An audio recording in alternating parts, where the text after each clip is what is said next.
night. I do and don't apologize for that. It's been a day. I got a lot of admin work done. Before I came on, we're here. That's what matters, right? That's what matters. So, and we're streaming to YouTube. We're streaming to YouTube. Alrighty. I'm going to just put in the link so that folks can come join us from wherever they want to. Yeah, I am like just hit a really worn out point. I'm super happy to be here, but I'm just like, I misplaced a template that I knew I had this morning, right before I came on stream. And it's just like, at this point now, it's just kind of like throwing everything off. And I'm like, oh, well, this isn't fun. Anyway, so I don't plan. What plan? Where we're going, we don't need a plan. But I can tell you in a moment what we're doing.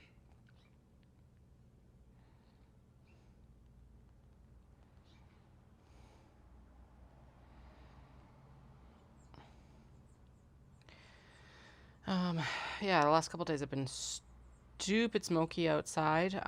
Today it is not.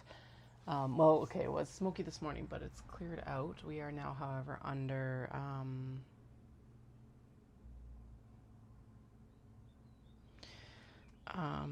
we're now under severe thunderstorm watch. Yay. Which means actually I need to get the garage cleared out so that we can get the truck back in. We don't normally get hail here, like to any like damaging degree, but that doesn't mean that it's not going to happen eventually. So, and and also I'm not actually sorry about the fact that I haven't been on for a while. Mostly because life has been insanity.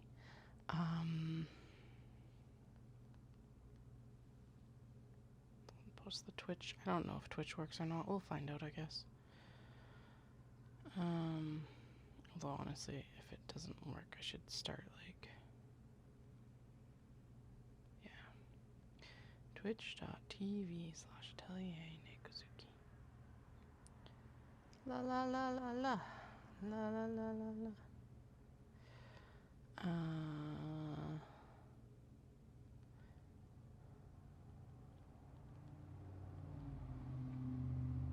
Okay, and then I need a sip of coffee, and then we can actually get in here and go. Alright, there we go. Okay, so I told you that June was going to be like the fuck around and figure it out month. I fucked around and figured out the zip and grip the other day, at least for the one that I cut out. I messed this thing up so royally. I do love it, but this is not the one. It's super cute, like so cute. But I messed up the seaming so much that like this just isn't even able to go into a sample sale.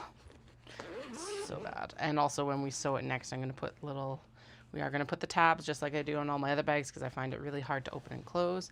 It works like functionally, it's fine. But construction wise, it's just like I missed a lot of seams and it's just a mess. Anyway, otherwise I'm pretty pleased with it.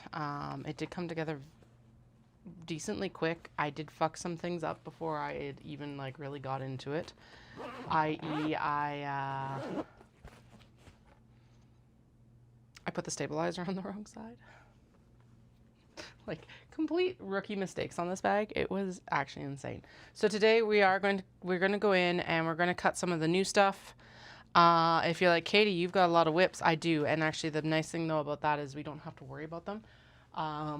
Because we can just basically roll over into making this stuff. I did start putting together what I have remaining of the mini traveler slings the other day. And I just tracked down the box of the stuff that I think we can use for more mini traveler sling cuts. I think a lot of it's intended to be notions pouches and things, but honestly I think this is like large enough to make minis out of, and I'm just gonna take it because honestly I think the minis will sell better than even the notions pouches. Where is your other cut? Oh my god, this pattern has been like The mini traveler sling template was the one that I was like, where did it go? Right before I came online. Oh no, these aren't intended to be. Okay. So those will end up being notions pouches, but like stuff like this should be able to fit. Yeah. So like that'll fit a full piece of stuff. Yes, some of these are going to be duplicates, but honest to God, they'll sell. I'm not worried about it. Or they've already sold, so I may as well remake the next one. Basically anything that's wide enough for it will just do. So that now brings back the question of where the fuck is the other piece? Shit. Because that, okay, so that's the mid front, upper front, lower front, front zipper pocket, slip pocket, back. And then I got the template for the, okay, whatever. We're not going to deal with that today then.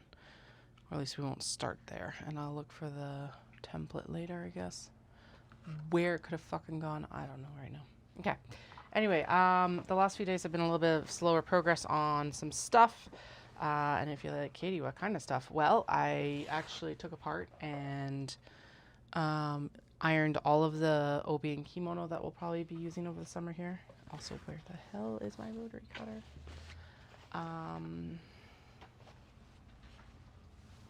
Wow, I'm like super out of it today. Holy crap. Okay, so where'd the rotary cutter go? That's the other piece of equipment that I do actually need for this. Anyway, I guess we'll go in. Jesus Christ. Where the fuck did it go? So there's all the, I did get all the small box bag because I know I've got a crap ton of whips. Why are we cutting more? But here's the thing. I am out of traveler slings. I did have quite a large update of belt bags, but I feel like the selection needs to be better there. I have an event coming up at Usagi Jinja, which is the Shinto shrine in Calgary, and a Japanese event. So I wanted to make sure that I actually had more obi bags available for that. We also have Omatsuri coming up in like a month. Okay, now we're panicking. I said we weren't panicking, but we're like, yeah. Especially where the fuck is my rotary? Oh, Jesus. It's like actually it actually was contained. It's where it was supposed to be. Anyway, so I have progressed the whips that like I hadn't progressed previously, meaning that we do have a step further on like small box bags and stuff like that. We do also have that big pile of small box bags that's nearly finished. These cuts here, we are going to cut down and prep the cotton and cotton linen blend versions of the belt bag. The belt bag, if you haven't been around recently, is a belt bag, butt bag, fanny pack, whatever the hell you want to call it. I personally prefer belt bag, but it is a fanny pack. Flat out, it's a fanny pack. Okay, I'm going to have a little bin over here. Yeah. I think I was kind of using it for recycling, but I'm going to, you know what? There, garbage bin for all these little interfacing offcuts and all that shit. I'm extremely annoyed that I don't know where that template for the mini traveler sling is. Actually, this is a good spot to put these because then it can just take all the scraps and we can go back in and dig around for like in it later for those tiny ones that are still useful. Anyway, we'll prep the, am I prepping these or do I want to prep? I finally found a backpack pattern that I like, and so I really do also want to do that. I just got to decide on a fabric for it. So actually, yeah, so we'll, I don't know, the brain's like not braining right now.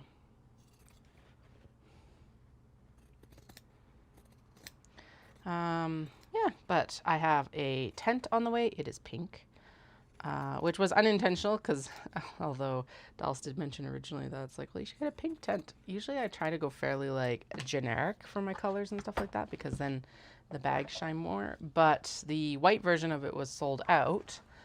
And the pink version, well, this tent that I ended up purchasing actually has like little extra doohickeys and stuff like that to hang signs and stuff off of. So I was like, okay, I really like that. Blah blah blah. So it's on its way. I ordered it last night.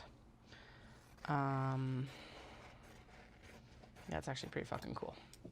It does have like a little custom banner space, so Dallas was thinking like maybe I should get one printed for it. I might not. Who knows?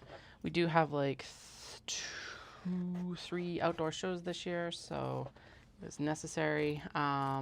First outdoor show being the Usagi Jinja on July 5th now, the Stampede breakfast with Ancient Arts, and then heading up to Victoria. Why is this so large? What else were we going to make out of this then? Why is it all covered? Who knows? What else did I do? So yeah, I moved forward on the small box bags. I did experiment with the zipping grip. It gave me a run for my money. I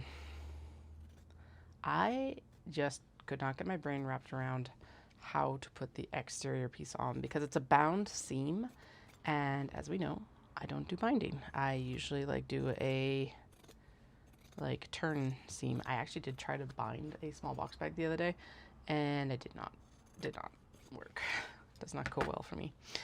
So yeah, so there's that. And then what else did we do? And I did get ahead on the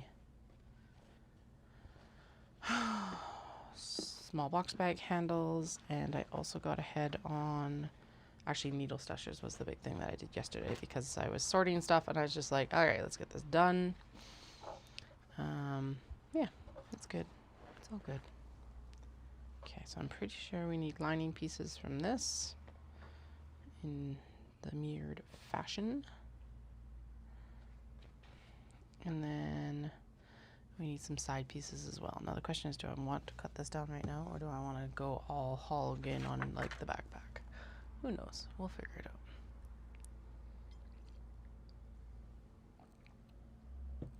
Actually, it'd be better to like finish up on these at least and then get them over towards the whip desk, and then that clears them off of here. That's what we'll do. Okay. So I need 1 fabric cut and 1 denim out of that. This has to be mirrored. This one really messed me up on the first one. And honestly, this is the same cut. So 1 fabric, 1 lining, 1 fabric, 1 lining. So let's just get these all in here. And I do have a bin of weights. And yeah, we gotta figure out where the fuck that template piece went. I have not touched any custom orders yet, so if you are waiting on a custom order, just know my whole schedule got fucked up. So if you've been watching for a while, you may know that I am estranged from my parents. My dad passed away in January. My brother called me and told me. And I've been estranged from him since well before even cutting out my parents. But besides the point. Anyway, he showed up at my in-law. My brother showed up at my in-laws, not the ghost of my dad. Dallas would be giving me such a look about me laughing about that. But anyway, yeah, he showed up at my in-laws the other day with a truck full of stuff. This isn't surprising because I figured that Mom would be downsizing. She wouldn't be able to afford to keep up the property. It's like 25 acres, and just apparently Dad had, like, when I got the call originally, he'd been sick for like a year and blah blah blah blah blah, and so it's just like it's not surprising. Anyway, so yeah, he showed up, truckload of stuff for me the other day at my in-laws. Dallas called me. I was in the city. We're actually going for a walk with a friend. With the kids, thank God, because unless they're looking me up on YouTube, they don't know that I have a second child. They only know about one. This pen is out of ink, it looks like. Damn. Okay. Okay, well, there's my Bic. I'll just use that because it's getting cut out. Yeah, so I've been dealing with that instead of working, basically, because it's one of those situations where it's like, okay, I don't want this to sit. It has not been stored correctly. It's got it smells like mice. It's disgusting. It's hilarious because my mom was like absolutely like viciously terrified of hantavirus when we were kids. And like rightfully so. I don't blame her, but then she sent all this shit to me with like, oh, so And on top of it, they didn't even include the one thing that I did want, which, yeah. My mother-in-law is like, well, it's nice that they like are letting you choose what's precious to you. And I'm like, no, this is like a complete power play. So it's like stuff I don't even remember, like baby clothes from when I was like probably 18 months or something like that. And like, so they're just, this is terrible for all my like upcycling stuff, but I'm just throwing them out. They're gone because it's like,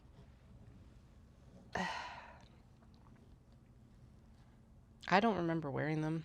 I don't have pictures of me wearing them. Neither of my children have been able to wear them, all of this. So, no. There were some older girl clothes that were in there, and I've kept those because they're cool. And I actually have, one of the cool things that was in there was a set of photos from me when I was in preschool. And so that was cool because it had, like, context for some of these outfits, too, because there's a little jacket that I was wearing. And some photos from my grandparents' backyard and stuff like that. So that was nice to get. And actually, I'm surprised that they're like a crap ton of recycling. Because again, not stored correctly. So it was like a lot of blank paper and like I felt bad, but I'm like, no, we're not bringing that in. There's a lot of manga. There's some books. There's a lot of like work from high school, which at this point I no longer need. Just shit like that. All right, we're gonna, because they're already interfaced and sitting right here, we're gonna go through for these belt bags and make up the interiors, and then we'll go through and do up the exteriors after this. The exteriors get cut from denim. So that I can like, yeah, we're continuing the upcycling journey of the denim. Get some different options in there. And then I think what we're going to do is once this is cleared off the desk and shuffled at least towards the like whip station behind you. I say that like it's so official. Anyway, to the desk behind you guys, we'll go in and I think we're going to cut backpacks. I also want to cut a zip and grip and other stuff. Anyway, I'm on later today because it was a crap ton of admin stuff today. Yeah, admin, and also I got my new license today, which means I can cascade continue the cascade of name change items that I need to do. Might actually, yeah, I was gonna say I might head out early to like do the bank stuff, but I don't want to do that today. I'll do that on Monday or Tuesday. Maybe, I don't know. I wonder what time the bank's open till. If it's open till later, maybe I'll do it like go with the kids afterwards. I do also have to make sure that I get a shipment out today. A couple shipments out today. Because of course this whole thing like cascaded. Like it's just me, myself, and I here. So everything was a disaster after that. Anyway, I did sort through 11 bins of stuff. There's a lot of Barbie stuff, which is awesome because my eldest is just getting into Barbies. So like that was probably the best part of the whole thing. Found my old Furby. Found some stuff to sell that I'm just like, okay, whatever. I don't want it. Don't need it. Whatever. And I, again, feel no guilt about that. Even as I say, it sounds like I do, but no. I think we have actual baby birds. Let me just see. I know that we've had some nests under our deck, and listening, I think we have actual babies.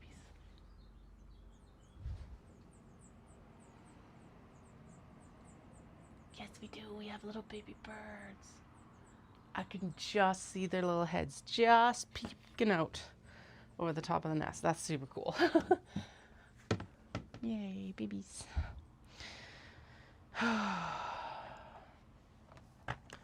Almost done soccer for like the season or whatever the hell you want to call it. And like next week is the last like few lessons for it. And then we don't have any organized sport plans for the summer, and I'm keeping that that way. I think maybe there's like a month-long one in September, so we might sign them up for that at least. But like this summer, my big thing that I wanted to do was oh right, we're just gonna double up these ones. That's right. The big thing I wanted to do this summer was just like hike and bike and blah blah blah blah blah. Now both of the kids have outgrown their bike seats. They are now too heavy for them officially. Where's your top? Oh whatever. Okay, well we'll start with this one then. So yeah, so now we're working on the pedal bikes. They are 100% old enough, but just hasn't happened yet. So that's what we're working on over this summer. They both needed new bikes. Holy shit. Thankfully, they were on sale. Sport Check actually had a really good sale. So that's something we'll always remember because it's like,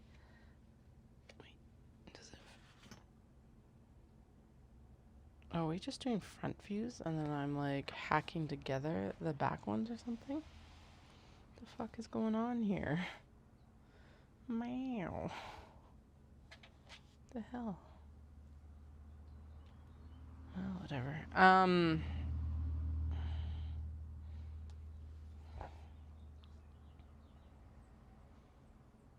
Yeah, so hiking and stuff like that, and I keep bribing them by saying like, hey, this is like practice for Japan.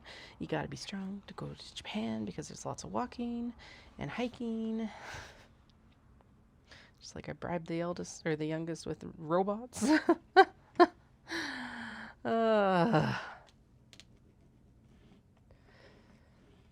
So lots of hiking this summer, I think, is the big key. We're going to start with the weather shift that's happened. I think we'll go do park run tomorrow in Calgary, which will be fun. It's a free like 5K. It's at Nose Hill Park.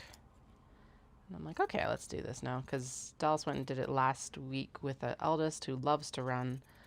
And we do really want to encourage that. So I'll push the stroller with the youngest and the eldest can run. And then we'll do... Okay, I would love to know where the top of this is. Actually, I wonder if I could cut it from the piece that's in here. Probably. This looks like a really good bookmark, so I'm just going to throw it in there for now because that seems to make sense in my brain. What's in there? Okay, that's the new crescent pattern we're going to use. Okay, those ones are disappointing. So I'm going to cut these two. I just remembered that these two are actually supposed to be we're going to do double from them. So we'll cut 2 sets of bags from them. Why not? Actually, I wonder if I should cut a mini. Oh no, I have looked at this one for the mini, but it doesn't really work because it's like too large a print. No. Okay, so we're not going to double them up that way because then I can't fussy cut this. Actually, so yeah, there's the perfect one right there. So you get 2 cats. And then this is actually a good one for here because then this almost, actually I probably can mostly center that, which is cool. Yeah, mostly centered. Okay, so I'm happy with that. So we're going to cut that first.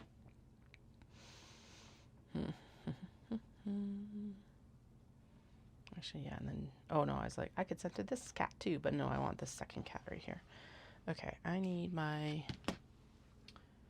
chalk pen, which is also right here in the containment unit that I was like, I'm going to set this up yesterday. Mostly it was like, okay, I got to pick up all this stuff off my desk, off the cutting table. Get off of here. Leave me room. Actually, let's do 2 kind of like hemispheres. So that guy has the focus on the lower right and like just off center on both sides here. There we go.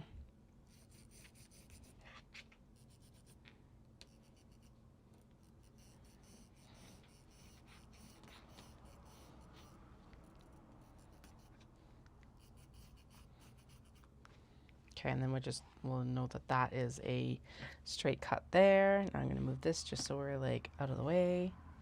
And then yeah, let's like mostly center that, which means I'll line it up with like the intersection of the bottle with the box. That seems to be And then that'll be the focal point. It's a good height for it. It won't get like disappeared into any of the seams.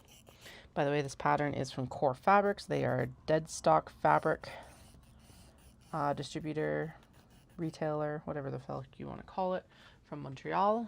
Yeah. Okay, and then this feels, yeah, it is loose. Oh, so the other thing that happened is my, okay, 1 second, sorry. Brains. I can get two cats here. Which would be different from those guys. Or I could shimmy up and get that guy right there. Oh yeah, there we go. Okay. Well, yeah, and then we get a couple on the flap. Yay. So if I cinch this up right there, and then we can mostly center this guy right here, and then my bag label can go right here or right here. Doesn't even cover the cat. Sweet. Anyway, my iron just cratered as well. So I'd been discussing it, obviously, that like, hey, it's like on its last legs. It hasn't been producing as much heat and all of that. And then I was using it, I don't know, a week ago, 10 days ago, whenever. Oh, actually 2 weeks ago, because I bought the new iron when Dallas was gone. So yeah, so like 2.5 weeks ago. When I was using it, and it turned out it had a leak in the actual like water tank. And I'm like, all right, we're done. That seems like a major safety issue. Anyway, so I went and bought a new one. I used it really for the first time yesterday. I had used it for a few things before that. But yeah, it just drove home for me how poorly the heat output on the old one was, because this new one kept trying to like singe my fingers every time I basically was like lifting the iron up. I'm like, all right, well, good thing that just made the decision for me, to be honest. Actually, do you know what? We're going to lay this on top of this one, and we're just going to cut them down at the same time, because the geisha fans are non-directional, and I don't need to fussy cut them. Yeah. Okay, good.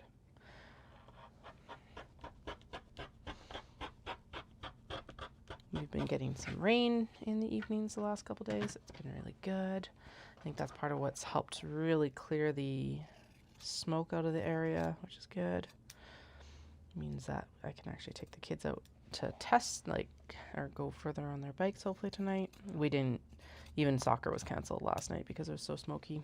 So, and on Wednesday night we didn't go out for bike rides because of the same thing. So hopefully they get out with school today as well, because they also were not able to get out with school, obviously. And yeah, we'll just see. Okay, there we go.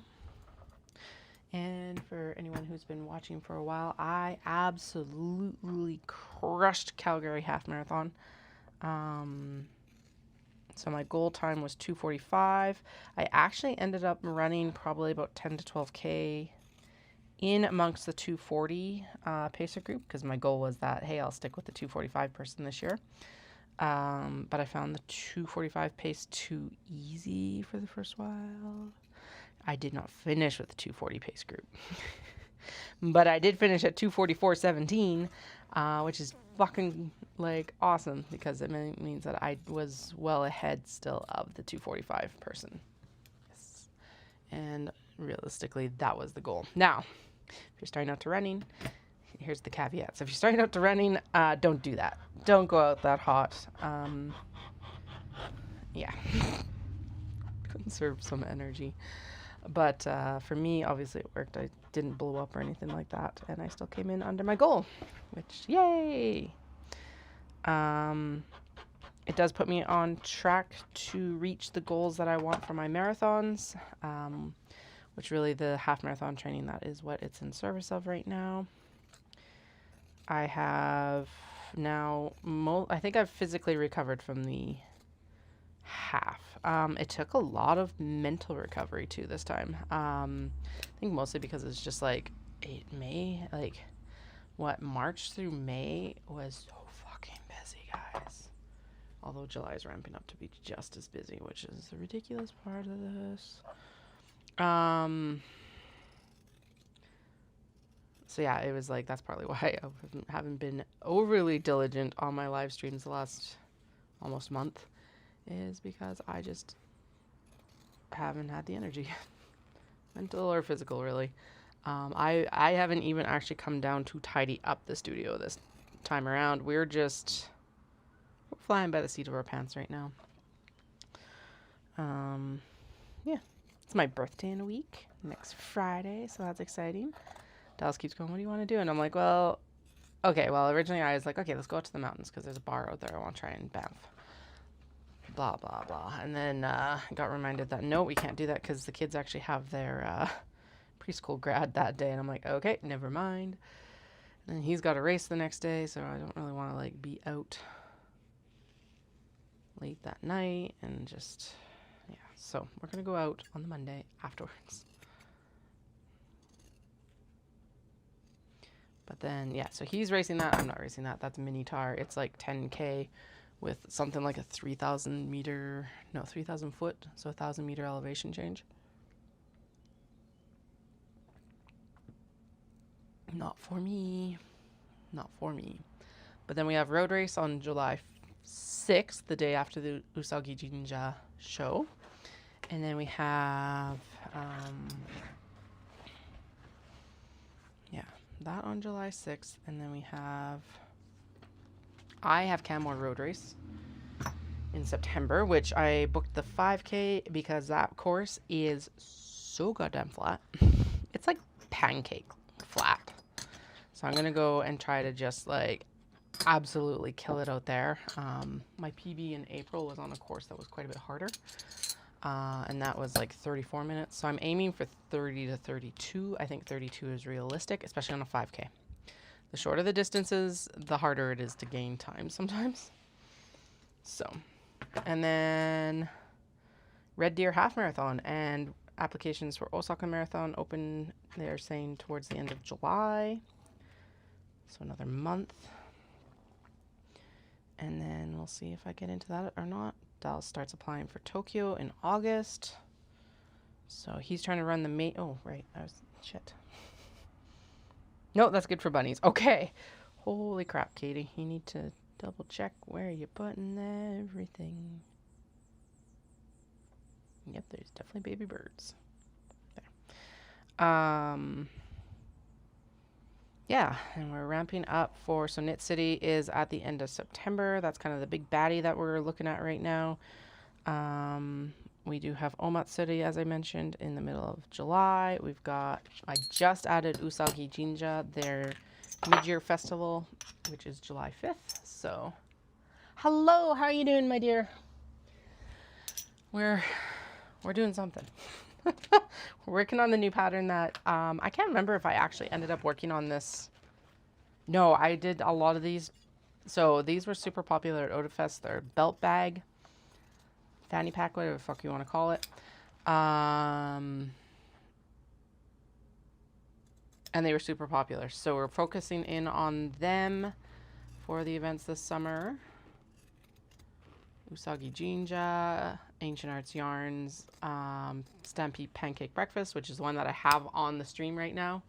So, thank you. I love these bunnies too. And then we got Omat City in the middle of July. And then we've got Vibrations in Victoria. And then we have like 6 weeks till Knit City. Knit City staring us down, staring us down. It's staring us down. Thank you. I am hoping we do well. It would be good. I want to book our flights. To Japan. We have now decided that so far that we'll probably end up going through WestJet because it turns out that we can save a significant amount of money going through WestJet. And it's a direct flight. So it wasn't feasible through Air Miles, which is the points collection program that I've been focusing in on. But WestJet offers a companion voucher. And they just revamped their points program to be much more like Aeroplan, in which case you can pay for the majority of your taxes and fees with points. And yeah, so when I was looking the other day, because so now they do have a seat sale on right now, But I could get myself and like one of our children there direct for under $400. And I'm like, yeah, we'll take that. I know. I know I'm trying to ignore it because I still got one of the best safety records and I'm not flying in the States. Sorry. It's like, that is like one of the big things right now. And I know that the other one was Air India, but I don't know what else to do. I've been looking forward to this trip for many years. Okay. That's all the exteriors. Yeah, sorry. I don't know why I'm apologizing. It's not my fault. But it's true. The pattern is by Core Fabrics out of Montreal. I think I might have messed up. Wait. Okay, so those must be for... Okay, those pieces are going to... What? What's going on here? What the fuck? Oh, my brain, guys. Okay, so the bunnies are definitely going to be on the white. So we need a front, a flap, and the back fabric, but that's not what's here. What the hell? These were all like folded up and nice and in their little package. But I'm looking at this beige and thinking that it's probably not enough for backs either. What'd I promise myself out of these? No, that okay, so there's a back. I must have miscalculated with the white fabric then. What's going on? Okay. Anyway, so I need 3. Yeah, I've miscalculated somewhere in my cuts of like the actual amount of fabric we need. Because there's 1, 2. Nope. There's 1. Of course. 2. Nope. Okay, well maybe this is kiboshed for the date anyway. It's like, I'm gonna cut out the belt bags because they're all ready to go. No, they're not.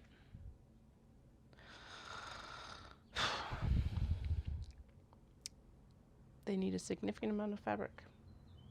Shit. I literally only have 1 cutout. So I could do 2. So let's get the 2 cutout that I can do, because then we could at least set up to do one of the black cats with cosmetics, which I think should be this one. So we need the back, the front, the 2 side cuts, which have to be mirrored. Reminder, must be mirrored. Okay, good. And then we need a flap cut, which I think this one will do both. And then we can do the beige for the other cats. Yeah, okay. So if I just fold that in half, we can just make 2 flap cuts out of it. Okay.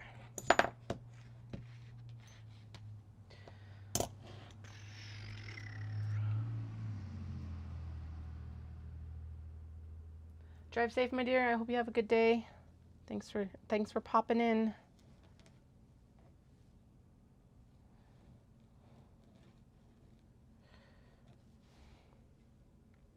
Okay, my watch just buzzed, and it won't buzz unless it's like...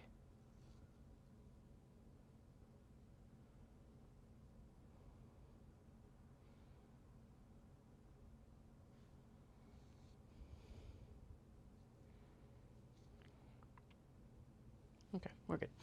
Nothing important. Anyway, it's only supposed to buzz when it's like the kids or Dallas, but must have just been a phantom buzz. Okay. All right, so we're gonna cut all of this out, and then we'll match them up with the denim, and then we'll do a nice little pile again and figure it out later. I wonder why I have so much blue. Maybe I decided that the blue... Also, where are the tops for these? I'm talking to you guys like you are supposed to know. You're not supposed to know. You don't need to know. But that's part of the chaos here. Also, I need to figure out a way to like display the tote bags better because they are not selling. And I can't figure, it's like they either, okay, it's just like any product. They either sell extremely well and you're like, okay, and lean into them for the next time, or crickets. There is no in between. But yeah, it's been crickets for a couple shows, so that tells me that like I need to maybe figure out how to display them different, or they're maybe not priced correctly. I can't tell though. So I think it's display. I think I need to like, I've been putting them on the handbag rack, but I think they need to go on a different rack. Maybe people think that they're more expensive because they're on the handbag rack actually than what they are. That could be it actually. Now that I think about it, I bet you that might be it. Because like most of the items on the handbag rack are more expensive because they are like, well, they're more expensive than the tote bag at least, I guess. I was gonna say they're more expensive in general, but these guys and the minis are the same price as the Kato, so I don't know. Excuse me. Anyway, what I'm leaning towards is I think I might go back to a clothes rack for them, mostly because I think that they display well and like, yeah, multiple things.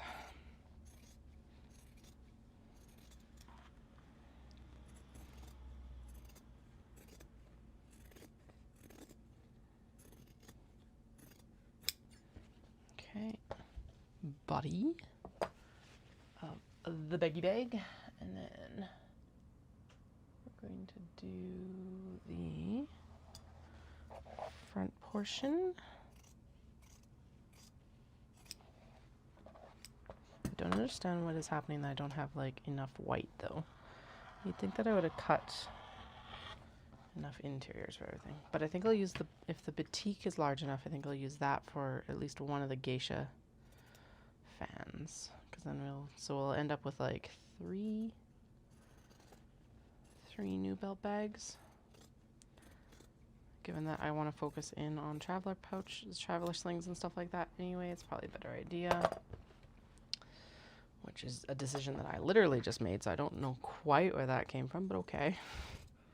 Also, I went to get together all the parts for the Sheena that are already cut out, and they weren't all together. I thought I'd put them all in one bin, and I was like, I'm going to be good, and we're going to make a series out of me finishing my whips, and no. Like, the gusset is there, but I know that we've got the front, like, finished, because what I'm going to have to do is I'm going to have to, like, take out the interfacing that's in there, and we're going to put on a fusible interfacing to provide better body to the bag. Nope, nothing. I'm just like, what is, yeah. Anyway, so they're in, I guess it maybe is time to like do a whiskey and milk offering to the little mischief makers in my studio. I don't know. I'm just like, hey, I'll be good, and I'll finish up stuff, and hey, it's not a bad thing anyway, because like a lot of the work is already done. We just got to do some like wiggling around on some things, and so just so you know, I was going to behave myself and actually work on those whips, and the universe was like, fuck you.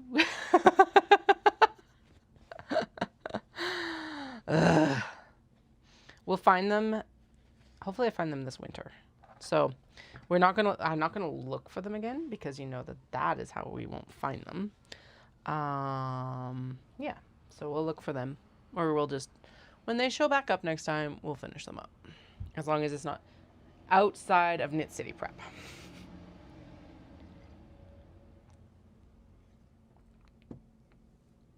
It was just like perfect timing right now, because I'm like, okay, I'm in the headspace to tackle this, and blah, blah, blah, and then it's just like, ha, ha, ha, nope, biatch.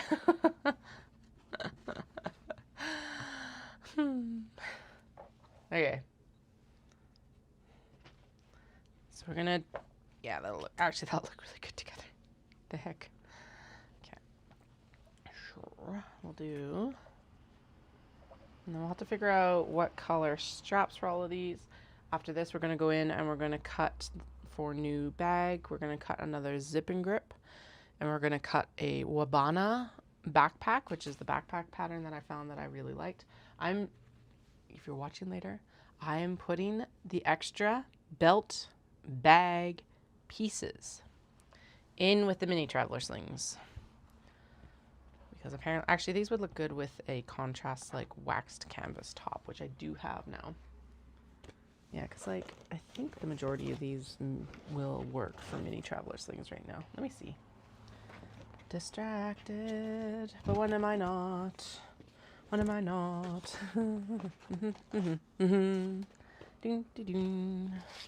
Also, I do not know where the upper front for this is. I have the slip pocket, or I have all the other pieces except for the upper front, which maybe it's on the desk. Oh, I wonder actually if it's over with the snap press stuff. Let me see. No. There's a whole big old stack of bookmarks over here to finish, though. There's a seam ripper and an awl as well, so let's move those over.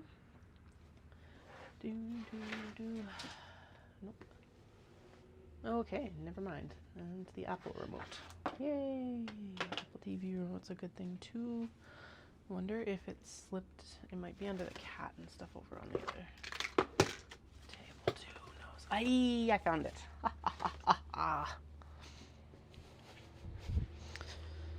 Okay, so let's see, because like I can't remember if we actually made one out of this already and it's sold.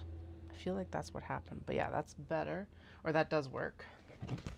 So that's good. And then what about stuff like, okay, some of this was like already earmarked for making like stuff. Like Katie, it's all to make stuff. I know, but it's earmarked to make notions pouches and things. So fuck yeah. Okay, so there's like 2 cuts of that I think that we can use. Oh yeah, 100%. So I think these just all become, no matter what they were intended for, I think they become, I think they just get repurposed into mini traveler slings right now, because why not?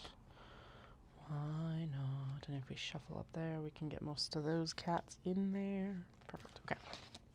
Don't get too distracted. We're trying not to get too distracted today, but that is good to know. Same as this one, right? Oh, we can eke it out. It's like, it's tight. That's okay. Cool. All right, back to belt bags for a minute. But now that's like out of my brain for like, oh God, is this box this or that? I don't know what else it is if it's not mini traveler sling cuts. I don't remember. I know I earmarked all this stuff, but I need to start taking better digital notes because I always lose the paper notes. Okay. Anyway, back to belt bags. We're cutting this. So this is an Indonesian batik. It is getting cut for, we'll use it for those geisha, the fans. That looks like that probably goes there. Again, I don't remember if that's what this was intended for, but whatever. Okay. Is this big enough for that? Is that why it is, but we need a flap. So we're going to ignore that. Okay, front. And then can we do 2? We can do 1 for sure. Can we do 2? We can do 2. Oh man, where did the flap go? Must be over there. That's annoying. Okay, whatever. Unless it was supposed to be like this, maybe? No, there's not enough room. Nope. Okay. Doom, doom, doom, doom, doom, doom.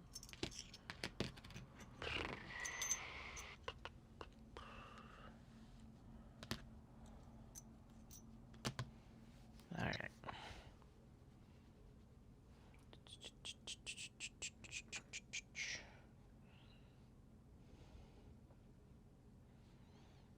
Okay, we'll start here.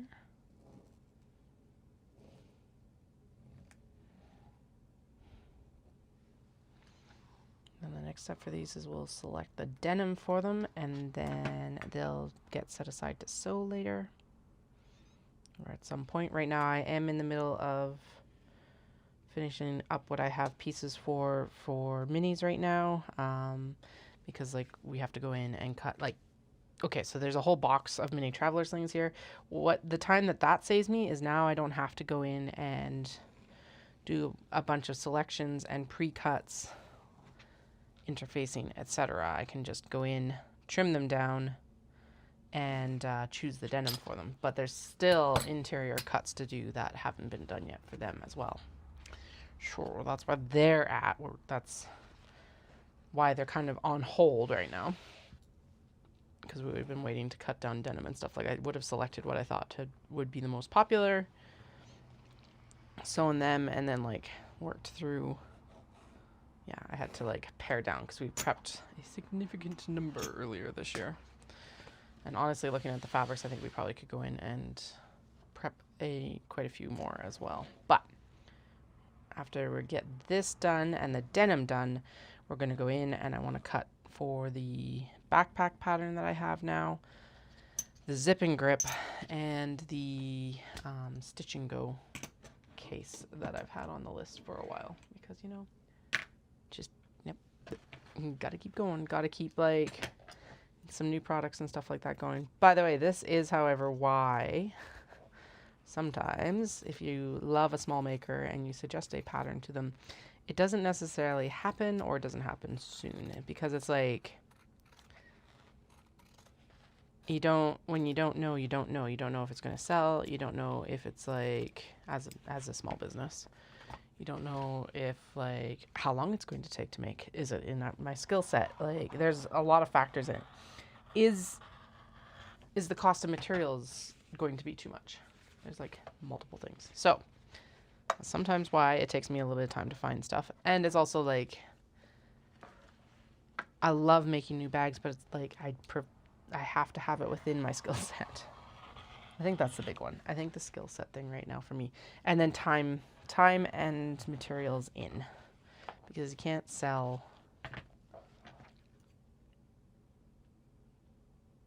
bags at a discount. There we go. Like, how am I free? Where am I going with this? I don't even fucking know anymore, guys. I'm sorry. Brains. I promise it's only coffee in that cup. Maybe it needed to be more. Maybe. I don't know. Don't know. I argue that it should have been more. I should have brought a like beer down or something like that. It is Friday. Maybe I'll go get a beer when it's snack time. It wouldn't help.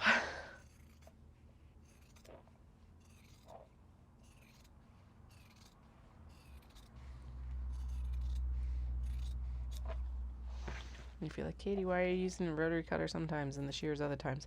This has got a lot of curves. It's got a lot of curves. So that's why we're using the shears. Sometimes I use the rotary cutter for the straight cuts. I just didn't feel like it, I guess. I don't know. Sometimes just keeping the shears in hand is nice. Also really like the sound of the cutting. Especially when it's like this crispy kind of, it's interfaced and ready to go. So let's admire it for a moment.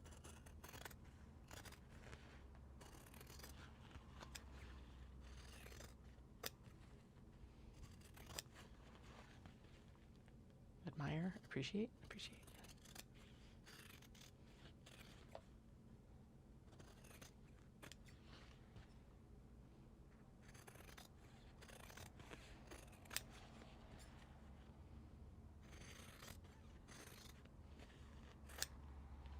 There. All right, so there's the interiors cut for what we're going to cut for now. Yeah, that's all. Pretty scraps done. Those are mirrored. Front, back. Okay, so now what we need to cut from the denim is we need to cut the back portion. I am going to still put, sorry, I'm all over the place right now. I'm going to put those all into this mini traveler sling box as well, because they are intended to be belt bag pieces, I think. Is this like supposed to be laid out this way maybe? Like, am I just missing something here?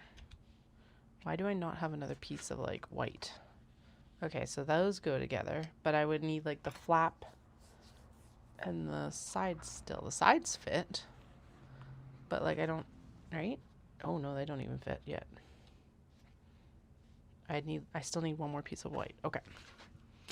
All right, now we know. I'm gonna pop these here because that'll indicate that they are belt bag pieces. And then we'll go in and we're going to do the denim. Denim, denim, denim, denim, denim, denim. Denim, denim, denim. Okay. Denim, denim, denim. By the way, I also moved the Obi out onto a clothes rack into the cutting studio. I need to figure... I thought that the rack was going to be able to fit somewhere. It does not. I'm like, damn it. But I'm like, they don't go away as nicely anymore. Not like moving this cutting... I liked having my cutting studio in the other room. I think that's the best description of this, is that I miss having my cutting studio back in the like back room there. Just because it was so nice to have everything in one spot. But this still works. It just means that I've got to shuffle things around to like fit them into our areas the best. 1, 2. If I can get all of them out of these jeans, that would be amazing. So we have plans for the pockets. So I've been chopping the pockets out first.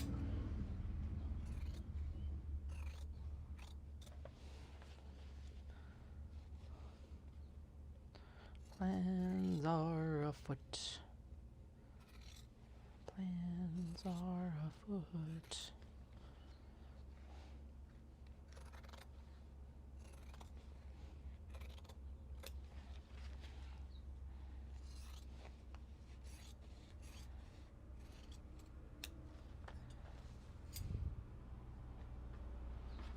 Okay, I'll cut pockets out of both sides, and then we'll just open up. I'll usually go in and open up the legs because that just makes my life easier. Those baby chicks are just going for it. Chicks, bird chicks. Because baby chicks is like an oxymoron, isn't it? Chicks are babies. Hatchlings? Right? Because it's chicks for all birds, right? Not just chickens. Robin chicks? Robin hatchlings. Chicks, I think. Second guessing myself about a very straightforward question. Now the other thing I'm now running into is it's like, okay, so I'm using basically all of the fabric I can personally use in this business. What do I do with the like zippers and stuff? Are there people who like reuse jean zippers and things like that? Like am I crazy to think that I just put together a bag of like jean zippers? Is that a thing? For someone who can use jean zippers, please let me know, because like I've got a bunch of like jeans hardware now. Or if you're someone who can like use the waistbands or something like that. I obviously can, like this one I've just been cutting through for the pockets, but I just realized I could actually be cutting in such a way that we could be also reusing the waistbands and stuff like that. Not me, we as in whoever volunteers to take them. I am not reusing waistbands. Or jean zippers. I have considered it in the past, but I don't like sewing over. I don't want to sew over metal zippers. That's actually my thing. I'm gonna assume someone somewhere out there can use them. And these aren't like the super low-rise jeans of the 2000s or anything like that. This is like pretty standard. I guess what would be like medium rise these days. All right, that should make it a little bit easier to cut 2 back pieces. Let's see.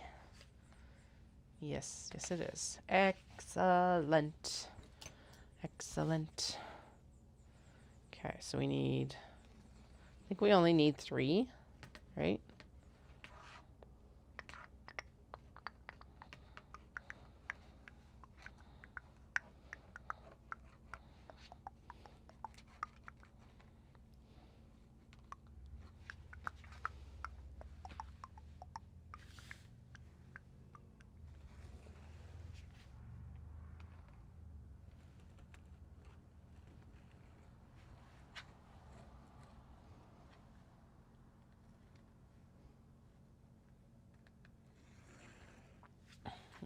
So we need 2, 3 back pieces, and then we need the, so actually what we'll do is maybe I'll just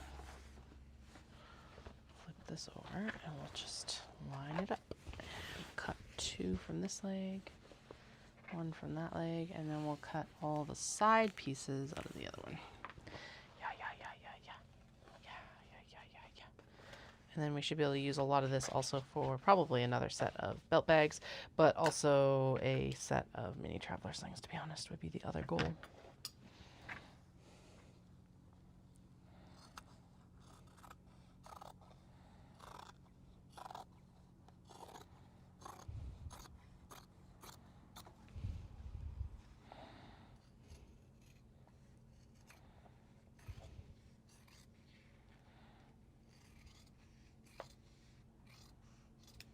My brother-in-law has almost 200 more tags for me, which I guess I should actually go pick up. Actually, I'm going to see them on Monday, so I'll pick them up then. We had book club on Tuesday. This month's reads were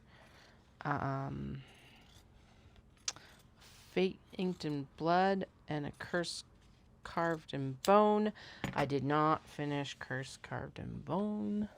I had a really, I did not get into these books.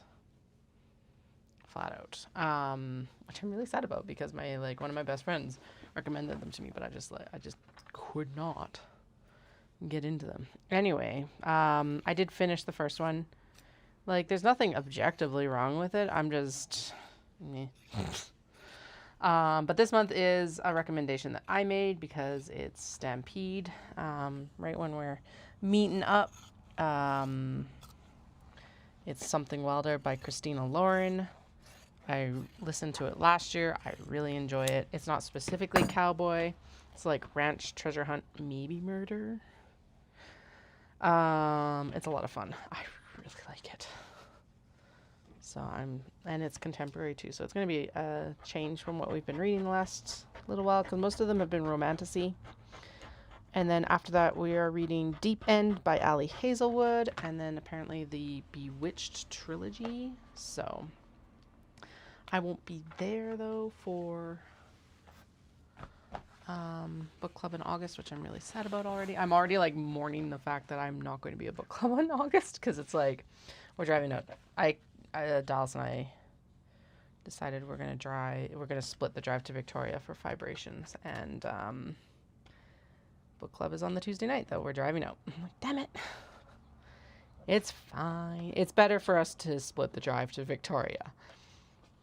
But I'm really sad because apparently Deep End is really good, and now I'm like, oh, I haven't missed a month yet, even when Dallas has been at work. Anyway, oh well. Yeah. Anyway, I love Something Wilder. As I mentioned, I did read it last summer. It's a really good summer read, and that's kind of where we're all at. It's we need some light summer reading right now.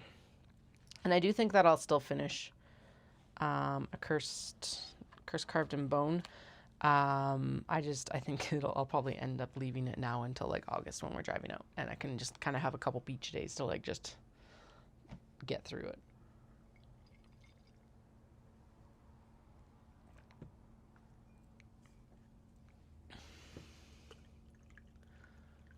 Yeah, and we're down minimal training right now. Focus this summer, and I'm already a little bit failing at it, but the focus this summer is intended to be strength training,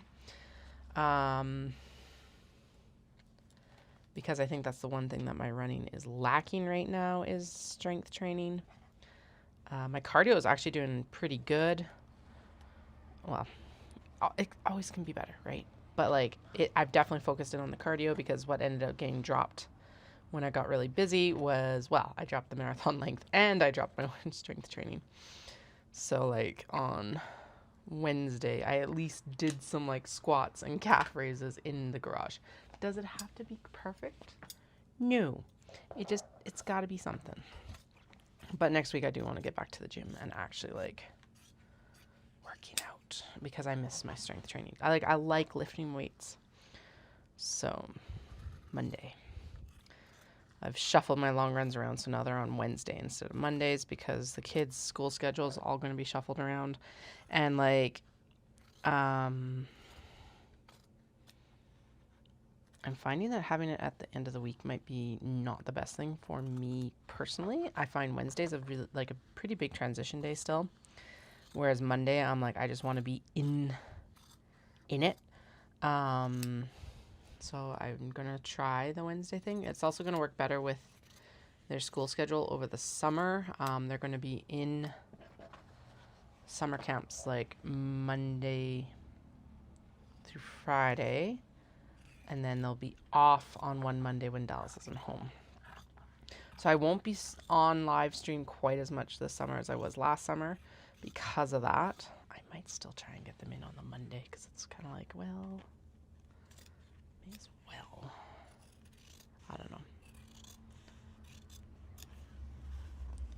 But at the same time, it's like, well, that's the day that I can do like stuff that, like wrap up stuff or something, or photographs, or I don't know. I don't know what yet. I'll figure it out, I guess. Always figuring stuff out. So, yeah. We are going to stop in Vernon, BC on the way home from Vibrations because it's peach season. And Vernon is in the Okanagan, which has like amazing peaches. And they're actually saying that apparently this spring was a really good year for peach blossoms. So it's like, fuck yeah. Last year it was not. And we've been trying to go for the past like 4 years, but like 5 years? 4. So 2021, 2022, 2023, and 2024. Actually, we didn't last year because Knit City was right in the middle of peach season and all of that. So no, we didn't even try last year. But we have been trying for like 4 years to go. First year, COVID numbers were too high in the interior for us to feel comfortable to go, especially with a newborn and a 1-year-old. Ow. Stepped right on a bead. And then 2022 was the year of the really bad fires. 2023, it wasn't in the finances. So it's like, okay, fuck it. This year we are going. We're already like, okay. So a lot of the time what we end up doing, especially coming back from Victoria, is we drive and we stop in Kamloops for the night. But it's too short a drive with how old the kids are now. Sure. Vernon is actually quite a bit further, and which further than I anticipated. I think it's almost like an 8-hour drive with the ferry included. It's like 8 hours from Victoria, I think. So, yeah, it's like, there, that's actually a nice big chunk of fabric. But, oh God, I'm sorry. I'm like all over the place. I'm out of practice. And like, I am usually rambly, but usually it's not quite this bad. Anyway, we're going to stop in Vernon because they also have a really cool hotel that I've been wanting to stay at too. It's almost, so the place we stay at in Kamloops is called the Coast Hotel. It's just above the Trans-Canada Highway, blah, blah, blah, blah. It's really cool. It looks like it's a converted like motel. Basically, it's like almost like 2 buildings that have been connected with an atrium. And then there's like a pool in the middle and stuff like that. So we usually, if we're staying in Kamloops, that's where we stay now. But this place in Vernon actually has a very similar vibe. So I booked us like a creekside room. It's really cool. I'm excited. Because like I said, I've been waiting for like 5 years to do this. So, and yes, we could have like gone and camped when it wasn't like as financially available to us. But Dallas doesn't really like camping, so it's like a different, yeah. Plus, we've never been camping with the kids, although they keep asking, so I think this year might be the year to do it. Yeah, see, so like there's this whole little zipper in here, so I'm thinking that like I'm not going to unpick it and upcycle it myself. But I think am I crazy for thinking that there will be people who would want it? It's like, I don't know, 4 or 5 inches, I think.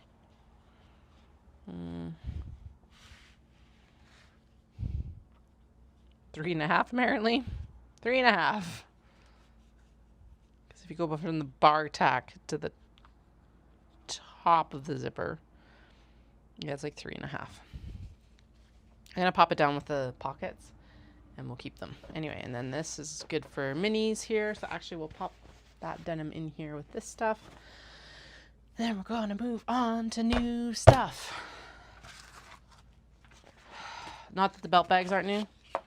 And those are very new because I haven't done, as much, blah,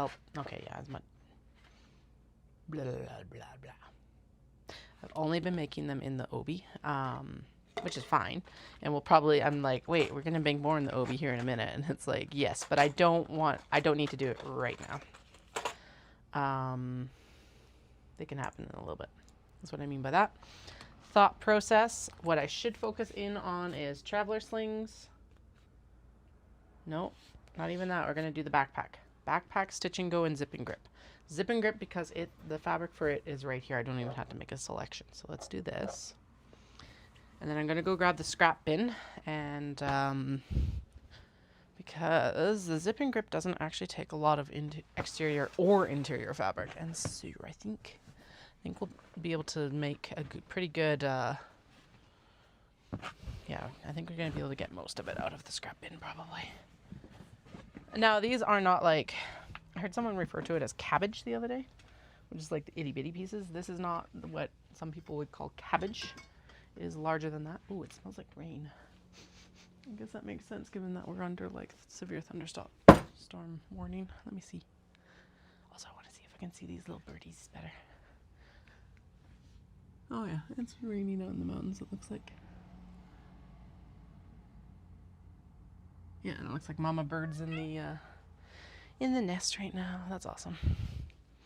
Hopefully this weather holds so that like we can actually go and do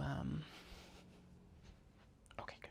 It's like, where's the stabilizer? And actually we should maybe prep. No, avoid the temptation. Avoid the temptation. You're like, Katie, what temptation? Why are you muttering to yourself? The temptation of making a whole stack of glasses cases, which now that I think of it, where the hell did we put that whole stack of? Ooh, actually here is some of the passport folder cuts that should still work, even though we figured out that they're not going to work for all of them. But these ones should work because they're lighter weight fabrics, hopefully. Maybe, who knows. Okay, let's pull them out. As many as I can at least. La la la la la. I think what we need to do for the majority of the other ones is I'm just going to lighten up the interior fabric and we're going to ignore the twill. Because then what can happen is they don't end up using as much. Like the quilt cotton doesn't take up as much space, so in theory it should mean that we can like just, yeah, it should be fine. I was over there for glasses cases, but it's actually probably better that I got distracted. Wonder if this is the bin that has the remainder of the... God, sorry, I am all over the goddamn place right now. La la la la la la. Okay. Also, I am 100% going to change up how the fabrics are stored. Right now, they're all in like the Drona boxes and stuff like that, and that is fine. Not really. Ooh, that's what we'll use for the first backpack is the cat bread. Cat bread. Yeah, it's fine. But like, I shop the stash regularly, right? We all know this. I'm constantly in and out of the stash. And I'm finding that I don't put the stuff away as well as I should. And it's not as inspiring because the nice thing about being able to go into the cutting studio before was I was just kind of able to open up the door and look at everything at a glance. Now with them in the boxes, I have to I don't know what's where. And I constantly have to pull everything out to do anything with anything, and just it's a pain in the butt, y'all. Okay. However, there's some backpack fabrics that'll be cute. I think I need to grab the other waxed canvas. And if you're like, Katie, why do you already have waxed canvas? You haven't worked with it yet. I have waxed canvas already because I was intending to work with it last year. And then life and sundries, hey? So now I'm wondering if we're gonna need my hair dryer for this or not.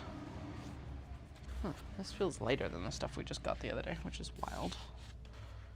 Yes, it does look like we might need the hair dryer for some of the crinkles that are like right here. What's that? Okay, that's heavier and this is lighter. Weird. So we've got navy, black, and a really dark green, which will go with that green sushi neko. That was the intention here. That's actually quite a bit there. Oh, it's a yard, right? Yard and a half, something like that probably. 12. Yeah, just a yard.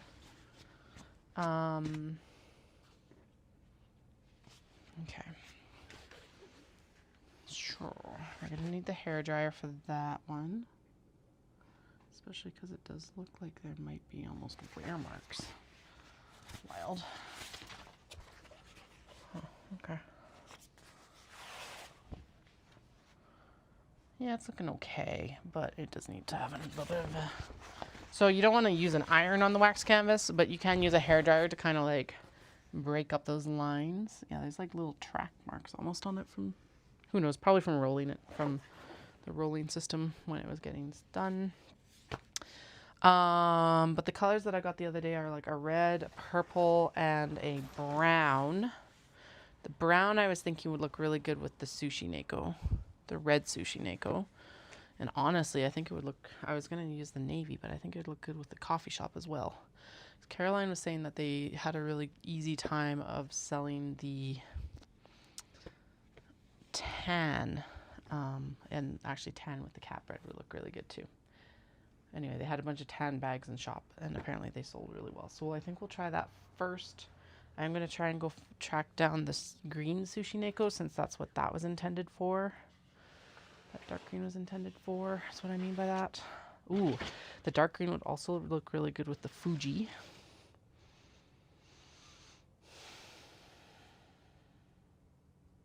I thought that I just seen it, but apparently maybe I didn't. That's okay. But that, okay, so I think I've got enough to make like 6. So that's actually already 5.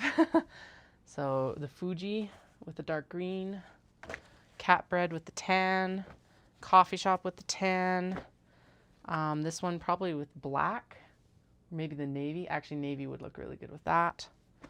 And then sushi neko with this red that I just got, which actually the red is kind of purpley, so maybe we'll try the black with it, just because that's a good one to try black with actually. Okay, so there, so that one, navy with this one, browns and greens, and then I do want the dark sushi neko, but it doesn't have to happen right now. Okay. Anyway, back to what I was actually doing, and that was getting this done. Brains. Okay, but there's the flap template for that, and then okay. Do I have bottom panel A and bottom stabilizer A1, yes and yes. Side panel B, but I don't have the other paper for that. Shit. Okay, and then zipper pocket facing. Okay, so we're cheating, and I'm just going to print this out again. I'm 100% sure I have all these pieces because I've already cut them, but where they are. Oh, actually, they should be right here. And now that the cat's off of this table, I bet you I can find them. What is that? Oh, a little destroyed rivet. Okay. La la la la la la la la. I'm I'm still here just digging around in the piles of works in progress. Hey, success. Now I don't have to take the time to like cut them out. E, C, D.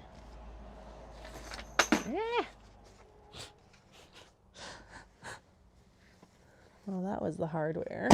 Okay, there's the zipper. Okay, I am missing one piece. I am missing the side stabilizer template. Side stabilizer, whatever, that's fine. That's easy enough. We can print that out, print and cut that.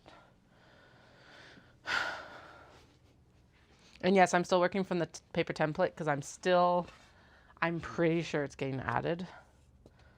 But I have not confirmed, and so I don't want to put the time and energy into cutting it out from stuff if I don't need to. Okay. Okay, so wing, I'm going to cut. Okay, bottom panel and stabilizer, yes. And then I have wings. I have a side panel. I have divider zipper pocket. I have lining, zipper, and slip pocket, and I also have the zipper pocket facing. So the only thing I'm missing is the side stabilizer. Of course. Okay, we will print that then, that's fine. La la la la la. Are we surprised? I'm not surprised. I think it's here. Why does it keep going dark?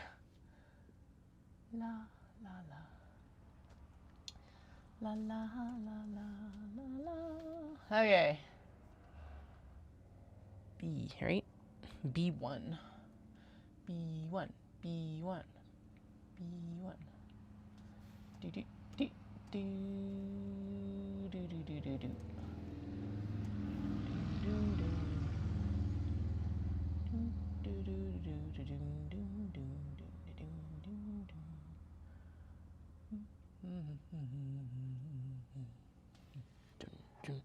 Okay, now, so we can, okay, and then we need to cut all of these. These are the measurements for those zipper tabs, binding, but I do not make my own binding. Lining, zipper, and slip pockets. I thought that was a cut up here. I know they're rectangular cuts, but honestly, I really appreciate, there it is, okay. I do appreciate when they just include the pieces, because then it's just like everything's together. Whereas like this one doesn't have the handle or handle connectors. Now I'm not gonna use the handle connectors. Mostly because I liked how it got riveted. So I've actually kind of mashed up two patterns. Another popular pattern for this is actually the spring roll pouch. They came out about the same time. And there is a bunch of free resources for this if you search like open flap pouch on YouTube, I think. I just like having everything laid out for me so I don't have to think too much. Right? I already have to think enough. That's gonna sound so bad. But it's true. Okay. We can't go that way, it's too big. This needs to be, and then the divider zipper pocket. Okay, what is supposed to be exterior? That's lining. That's exterior. Lining, zipper, and slip pocket. Lining. Oh, the zipper for the line. What? I don't know. Okay, and then that and that, and then this is exterior cuts. Okay. Okay, so we're gonna do side panels somewhere in here. The thing about it is I want that strawberry on it if I can make it work.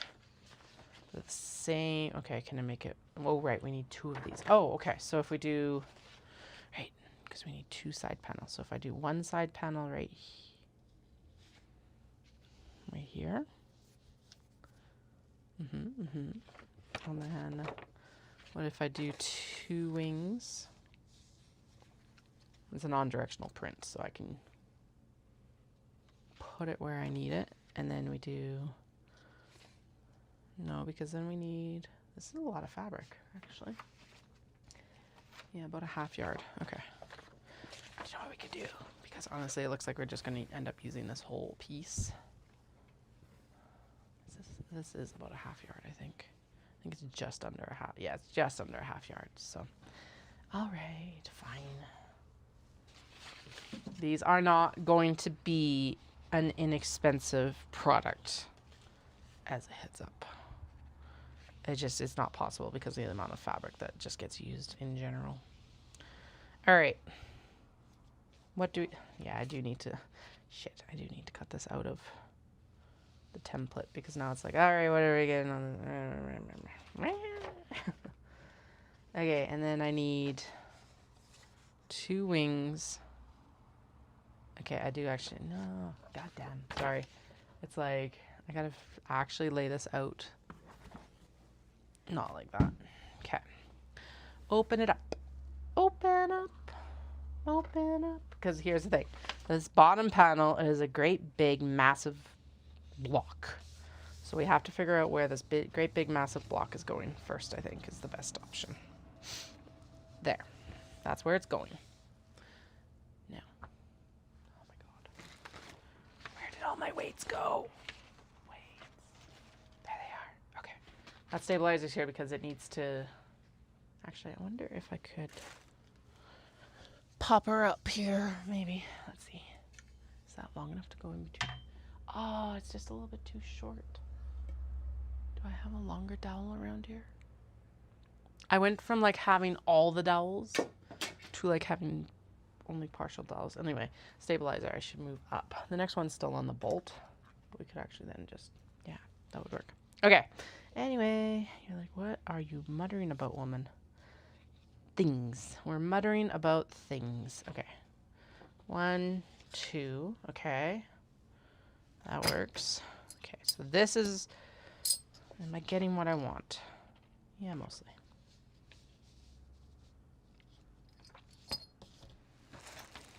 This fabric's a little bit warbly on the side, so I'm just going to make sure that I'm weighting it down because they're the pattern piece at least, so it's out of the way. Okay, so these pieces, oh yeah, let's actually try and get this cherry here, mostly.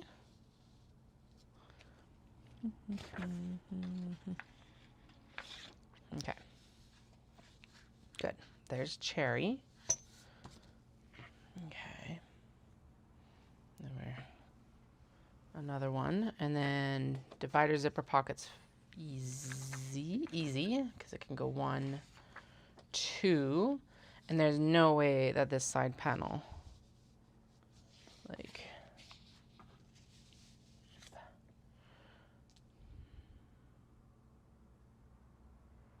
I really want those strawberries though. Okay, so I really on this print I really like this cherry. I love the pink in Confeteur, however they're used in French, but I also really like the cherry brand, and I really like the strawberry. Oh, you can't see any of that. Damn it. I moved my camera spot, and now it's like, okay, well, you can't see anything of what I'm talking about. And it's not bright enough either. Yay! Pull its cord out of the way so it's not disrupting. Wow, that went really dark. What the hell? Okay, fine, come here. La la la. We don't want low light compensation, I don't think. We do need to turn up. Oh, there we go. It's because the auto exposure is on. Hello, exposure. Okay. How's my hand look now? We're looking good. Okay. Then I'm going to zoom it back out so you get a little bit better, just like overall view of everything. Also, my laptop screen keeps going dark. Oh, it's because it's unplugged. Why are you unplugged? What the hell? Cat must have walked over it or something. Yep. That's what happened. A cat. Are we surprised? I'm not surprised. You shouldn't be surprised either. Plugged in? Plugged in. Okay, it's 2:15. Actually, we still got quite a bit of time then. A couple couple more solid hours of work at least. All right, so what I'm talking about here is the color scheme on this thing.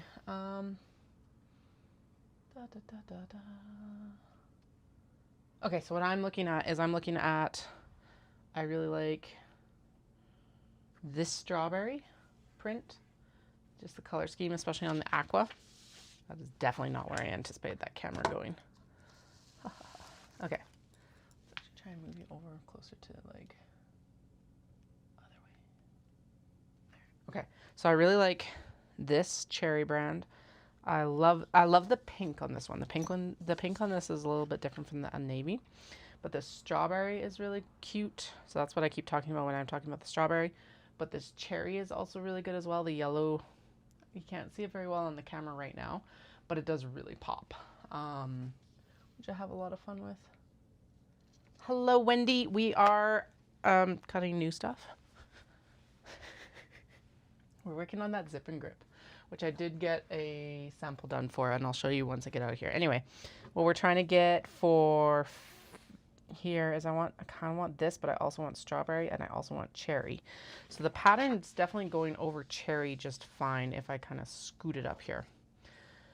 So I'm thinking that might be where it is. Oh, and then there's actually a strawberry over here that's really good. So maybe I try and get it there too. No, it's not long enough of a fabric. Okay. What if I so I want strawberry right here. It's like perfectly over top on the corner there.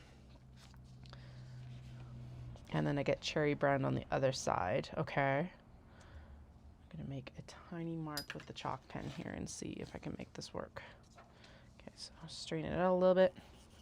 Okay, so that's the top of that one. And then what if I were to, yeah, okay. And then I get strawberry on the other one. Yeah, we focus in on the strawberries on the other side. Cherry one side, strawberry on the other side. Okay, sweet. All right, I'm gonna zoom you back out. Okay, so to be fair to me, I did actually go in and get a lot of prep work done. So I did turn and iron all of the small box bag handles, which is massive because I think we still have what, like 130 or something like that to finish. And I have actually been working on mini traveler slings this week, and also I got needle stashers all prepped yesterday as well. So I'm working. I also want to get this off my brain. And June was supposed to be fuck around and figure it out month. So anyway, so this is the sample of what we're working on right now. That's that zip and grip. It's too short this way, or else I would have done it that way already. Yeah, I know. If I had like 1 or 2 more inches across, I would have been fine. But anyway, that's the one that we're working on. This one's 100% fucked up. I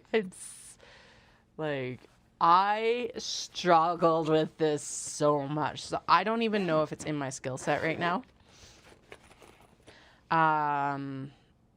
Just the mental gymnastics I don't know why, but trying to figure out how to get this base on correctly because it's a bound bag instead of a turned bag. My brain just refused. So I got to do it again. This is even like worthy of seconds sale sort of thing. But it did figure out, like, it came together really nice on top. When I sewed this in the first time, if it wasn't upside down, it was like perfect, amazing. But here we are. And the one change I am going to make, just like I do on most of my bags and modifications, is I'm going to add a piece of twill right down at the bottom here, because I find this really hard to open and close personally. Like, you don't have anything to grip to close it. And I'm like, well, if I just throw a piece of like twill in there, it's going to be way easier to open and close. And I do think we'll end up putting 2 zipper pulls on it, because I think having 2 zipper pulls in the middle will look really good. So that's what we're going to do with the next one, is 2 zipper pulls, and hope to high heaven that I don't fuck it up like I did this one. It is lots of fabric. It is not going to be cheap bag. However, the other vendor or the other sewists in my area that are making them say that they are still popular, and I looked at their price points and I agree with the price points. They're definitely not undercutting anything. So yeah, there's that. And I know we have a bunch of whips to work on, but they are all kind of in progress. So I figured we would cut these guys and figure out like afterwards. We actually have a show on July 5th now. I'm going to the Shinto Shrine in Calgary. Somebody actually suggested it to me last year, and it just didn't happen. So this year we're going to try it. So once we have sewn this and figured it out, we are going to also go in and do a bunch of obi bags as well. I am completely out of traveler slings right now, so we definitely need to restock on them. We're going to need them for vibrations in August or in July, but we also need, vibrations is August. We're going to need them for that other one, Omatsuri. Like, what other? We got 3 shows in July, guys. Accidentally. So here we are. Okay, I could have actually marked this with the big pen now, but whatever. Yeah, so this takes about a half yard of fabric, which honestly, for me, is a significant amount of fabric. Most of our other stuff does not take this much, but I think it's worth it. How much are the points? Quite a bit. So yeah, I tried it. It was like probably an inch total, and the seam allowance is only 3/8 of an inch. So I was like, nope, can't do that. Okay. Big pen, because I can actually see those markings. And then most of it's straight cuts from here, but that's okay. But we're gonna mark them out anyway. I know it saves paper to not have to print out the rectangular pieces, but the mental gymnastics sometimes of it. Truck must have had to slam on its brakes. Anyway, yeah, the mental gymnastics of it just don't work sometimes. Oh yeah, my new license came in today. So I'm now able to start progressing on my passport. Shit. My passport expired in December. And so I finally pulled the trigger on actually getting my name change.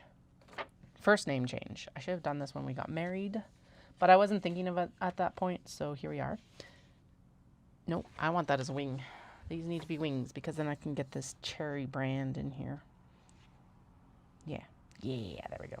I like that. Yeah, so the license came in today, so now I can do the rest of the cascade of like the rest of the name change stuff.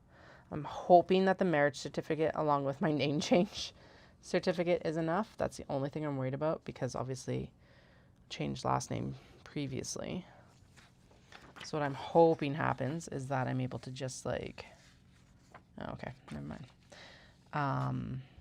Yeah, because there's like I've obviously got a through track, and from what I can tell, I can't change my name on my marriage certificate. So we'll go in and see. I'm gonna go try on Tuesday. If it does need to be changed, then I can obviously go in and like try.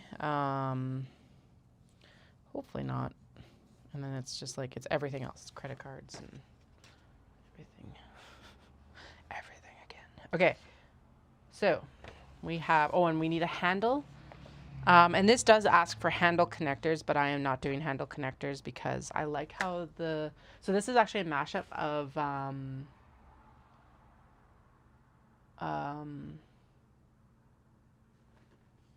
of the spring roll pattern as well, but like, so I riveted the handle on here, and I do actually really prefer that.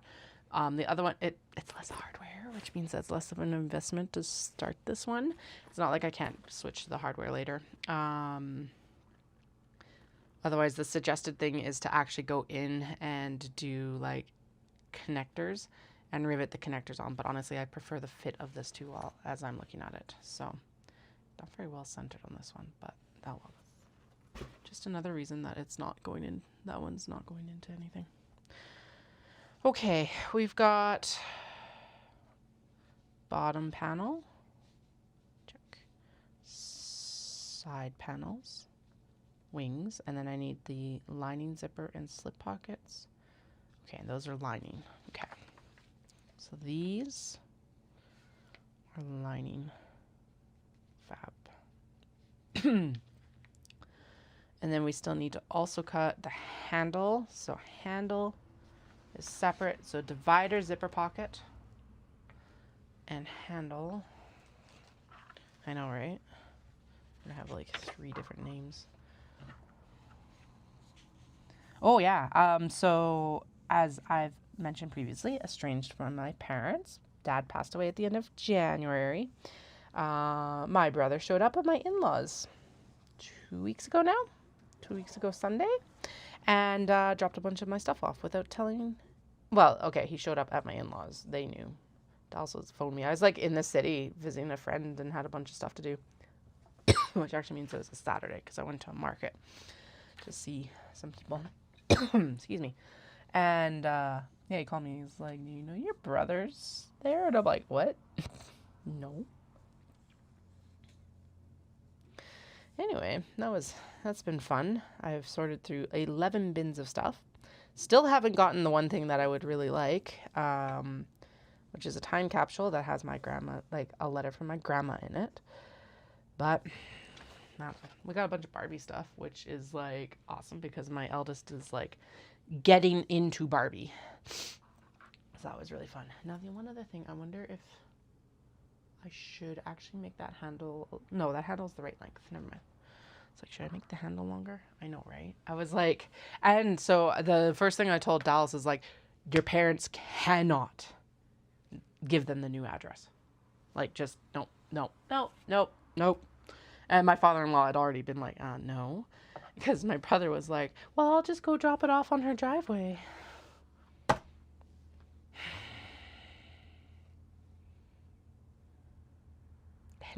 So that's part of why I did fully intend to be like going into custom orders and everything like that, as mentioned before, because we've got a little bit of a backlog. And that happened instead. So I am sorry that everything's kind of just a little bit delayed here. I'm really annoyed. So, and the other part of this is also that, none of it's been stored correctly, so it's all covered in the potential for like hantavirus and stuff like that. So that's always fun. I'm laughing about it a little bit because I remember Mom just being absolutely freaked out about it when I was a kid, and then she sends me a bunch of crap that has the exact same fucking problem.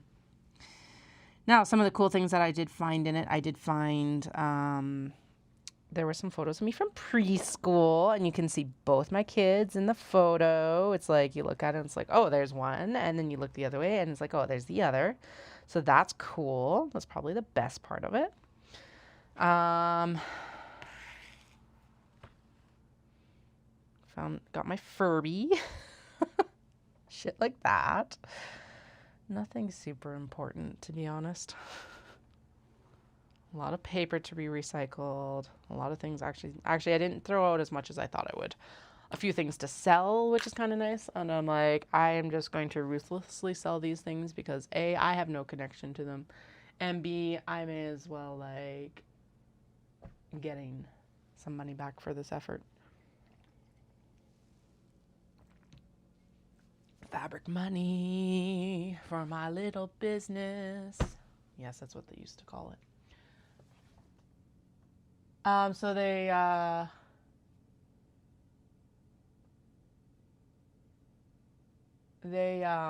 left it at my in-laws. My father-in-law took it all into like the garage in his truck. So, and then they brought it over the next day. So it's been in our garage, and so that's part of what I've been sorting it in the garage. Basically, I set up my show tables, and I've been sorting them on the show tables and then disinfecting the show tables as I finish. It's like I've got like quarantine zones right now. This is disinfected. This is not disinfected yet. This has been sun bleached. Lots of sun bleaching because thankfully it was sunny for most of the week that I was doing it. So it was like Lysol it or whatever and like spray it down with the disinfectant spray and then put it out in the grass. I'm sure my neighbors thought I was being super trashy, but I'm like, no, we're not taking any risks.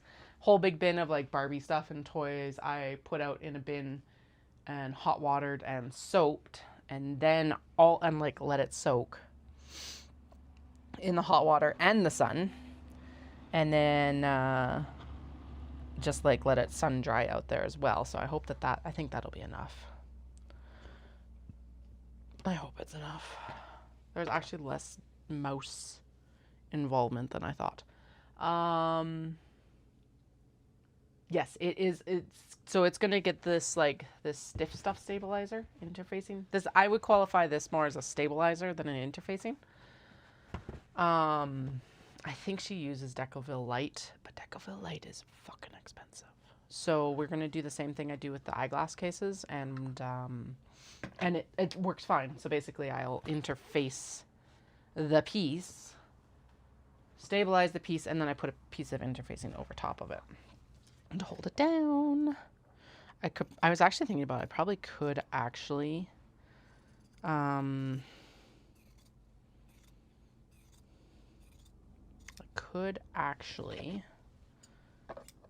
good god, yeah, I know, Wendy, it's sorry, it's contagious. I have been having issues all day. I'm out of practice. And the words, they're just, it's Friday. I haven't even been working that much. And it's like, oh my god. Anyway, I probably could use like a heat and bond, and then it would be double-sided, and then I could just fuse it to the interior.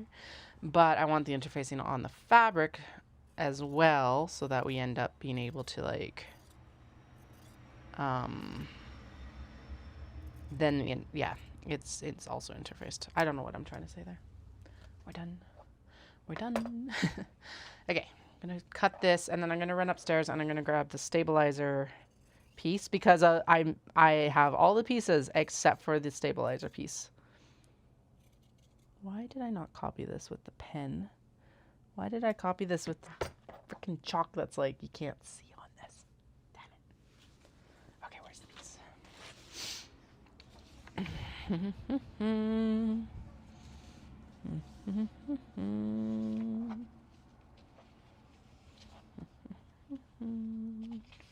It's almost Stampede time. Super excited. That's the chuck wagons and rodeo for us.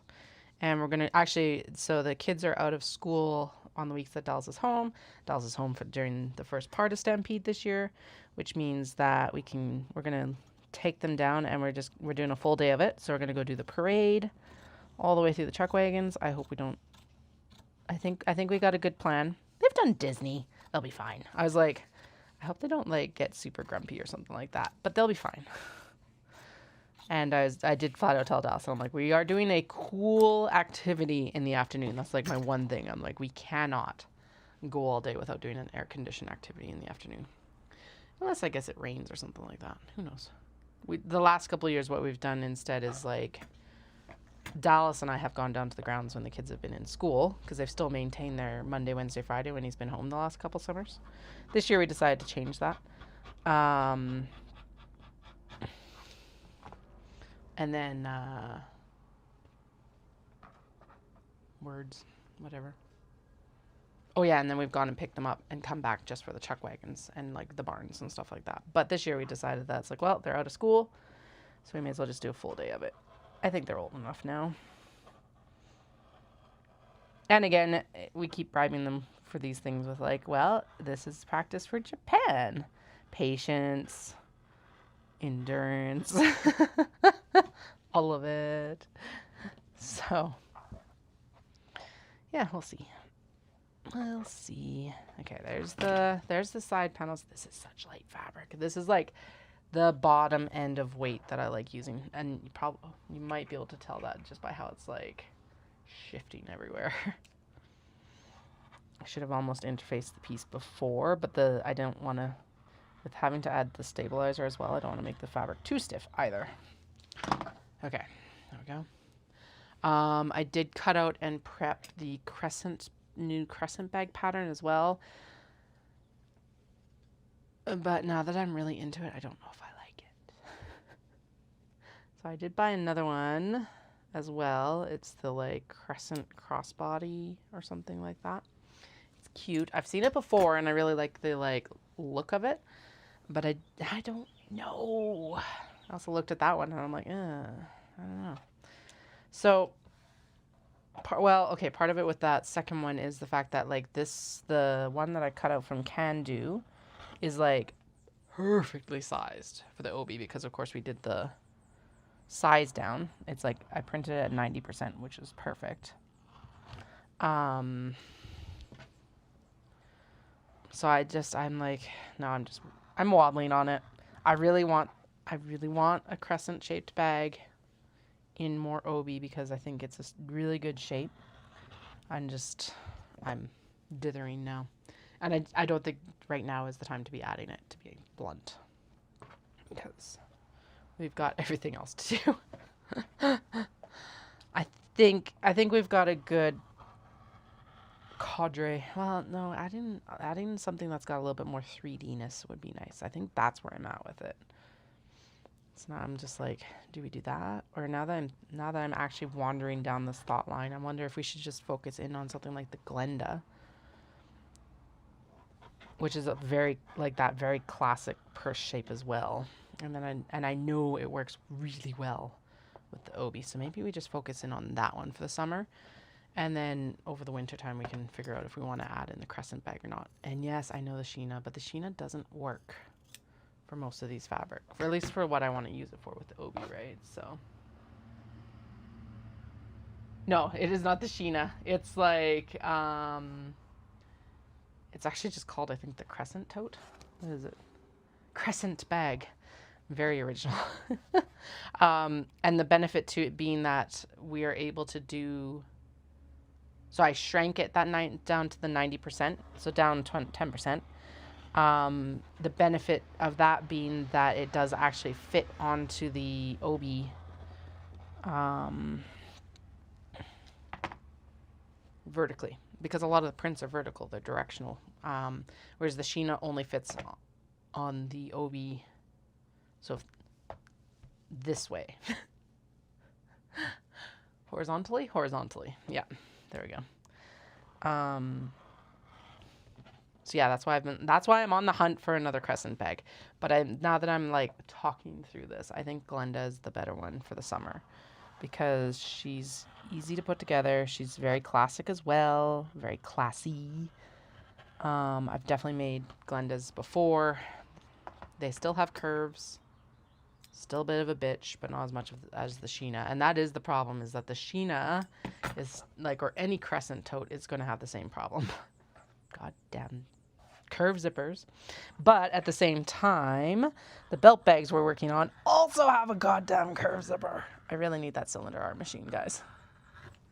So please come sell me out somewhere so I can book flights to Japan and buy a cylinder art machine. I think it's in the cards next year, maybe post Japan or something like that. Because I do think, well, okay, what I honestly should do before I start like committing to anything is I should go test drive one. And that's some good buttons there. Okay, I should go test drive one, and then make sure that it is something that I'd be able to apply in the business before I like order one. There is a place up in Edmonton, so maybe I need to make a trip to Edmonton. And that honestly should make the Sheena easier too, because like the you wouldn't. I think the big thing that the issue is with a lot of these is that you're trying to shove this curve, a 3D shape, into a flatbed. I don't know. I might be making that up. I'm going to take you along with me. We're going to go get the stabilizer piece for that. And then I guess we need to figure out the lining situation as well. Do I need anything else while I'm up here? I don't think I need anything else while we're up here.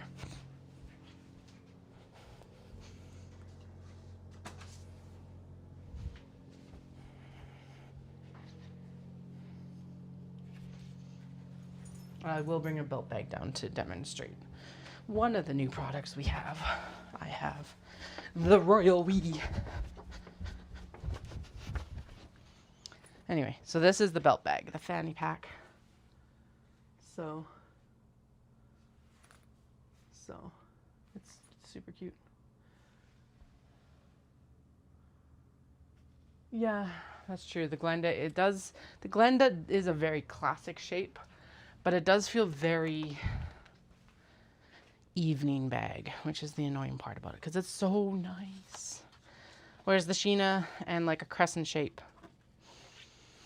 You think for all my running, I wouldn't be so like damn stairs.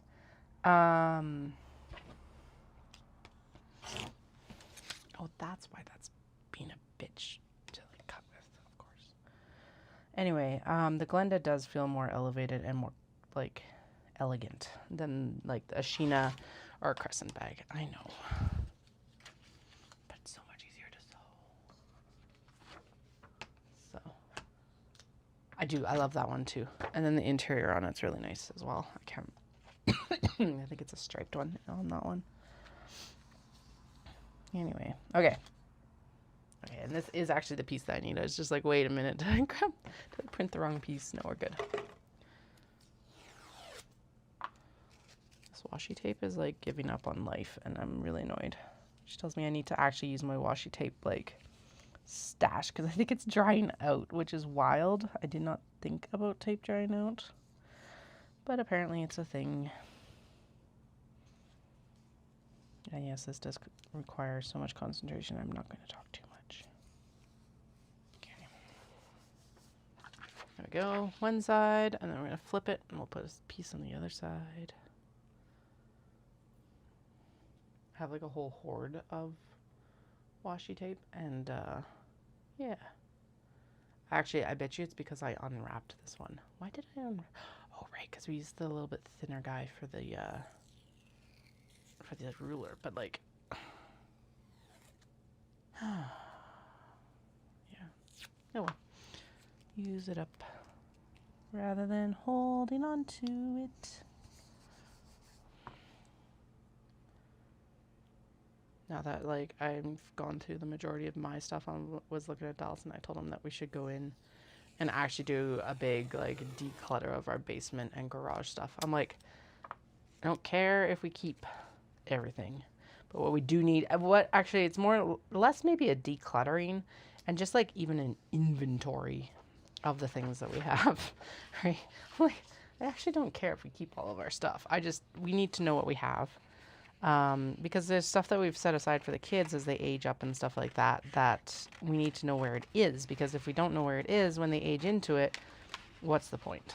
So I guess maybe that would be the better thing. And it's like, yeah, and I do actually, the big other thing is I want to actually empty out our storage room downstairs so that then I can store my yarn and bags. Totally selfish reasons. That's okay. I don't have anywhere else to put it. Although now that I've moved the Obi out of the closet, which I don't know if it's actually a permanent solution or not, but I think it is. I need to figure out where the rack can go. But now that they're out of the closet, I think that might actually become where I put all of the stock, because then it's all kind of contained in the same area. And I've inherited a bunch of bins. It's probably some of the best part of this inheritance is the bins. I'm not actually joking even. It actually is, although that's I have to clean them all. That's the annoying part, is I have to clean them all. All right, nice heavy stabilizer. Now the fun part of figuring out how to most efficiently place the stabilizer. I think it's just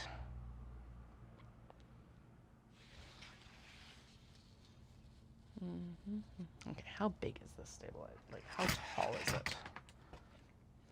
Boom. It is like 3 and 3/8 of an inch. Lovely. That's a fantastic measurement to work with. Let's just go with 3.5 inches because that's easier math. By 16 1/4. And I think the stabilizer is 20. So if you're doing 3.5 inches, you've got 20 inches wide, you can get 6. Versus, like, there is no real way to stack these. And by stacking, I mean like staggering them so that you can get as many as you can.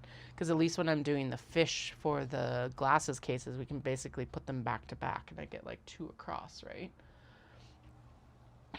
Yeah, so I think the more efficient use for this is to do it length vertically. I don't know how you want to describe that otherwise. Okay. Right? Yes. Okay.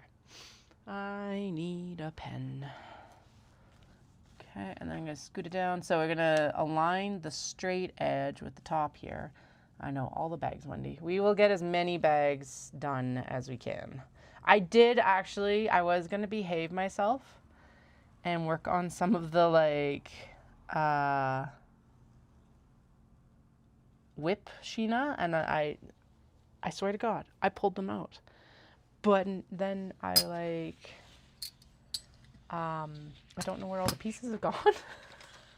I was like, I had the bin out. And then we've got like half the pieces in the bin, but the side exterior for the Sheena wasn't there. So I'm like, why? Like, I've got the gusset, and I've got a bunch of pieces for a Glenda from the same Obi, and then I don't have the rest of it. And I'm like, where the fuck did this go? Because I know we condensed everything when we like cleaned up the studio. So maybe it's under the table here, but like, why isn't it all in the same bin? Which is the bin that it's been in for the past like 6 years too. It's not new. I'm annoyed with myself. Hey, it's lips. Just basically lips. Woo. Anyway, so yeah, I was gonna totally declutter my like work stash even, and it was just like the universe went, haha, nope. Oh well. Am I really complaining about it? No. Of course not. We also have a new iron. I mentioned this earlier in the stream if you've been around for a little bit, but the Rowenta finally gave up the ghost because a crack formed in the water tank. I was like, all right, we're done. And it's wild because I have been mentioning that, like, I've noticed the heat quality's gone down in the last, like, since I went to Japan, probably last at least. Probably 23. So we knew it was coming, but then it sprang the leak in the tank. And I'm like, yeah, that's the death knell. And good call too, because I now have a new iron, and yesterday it kept trying to singe my fingers. So, yay! All right. There is the side stabilizers. Almost done.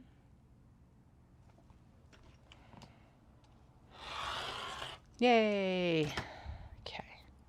Now we need the lining.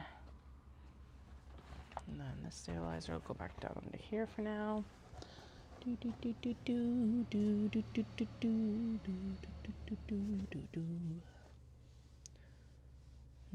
Yeah, I don't see them down there. I don't even know what I was really looking for, but okay.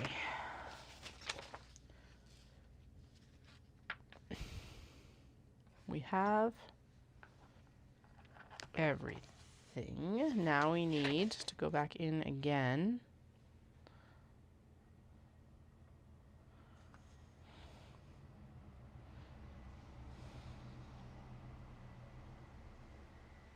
Oh, okay, no, we do still need lining zipper and slip pockets and the zipper pocket facing, which is, okay, there we go. Pattern piece, E and F. Oh, okay, never mind, we're good.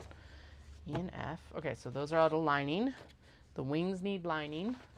The bottom panel needs lining, and the side pieces need lining. So the only things we need to get out of the way now are the stabilizer pieces. This thing takes so much fabric. Oh, shit. Okay, well, good news is that we should have... I definitely pulled the fabric out of the scrap bin earlier, so, or at least for the last one. Now we're using that, like, jam with that kind of aqua-y in the background. So I think we could use a blue. Yeah, let's use a blue. We'll obviously iron this before we actually use it or interface it or anything. Or blue or white? Blue. Blue will look good, and it also won't burn out your retinas when you open it up in a sunny day. It is Worldwide Knit in Public Day tomorrow, by the way. So if you do knit, there should be an event in your area, hopefully. I do know a lot of them in the US have either postponed or decided to do something else, given that there's a bunch of other stuff happening tomorrow. So just check with your local yarn store, I guess would be the best description.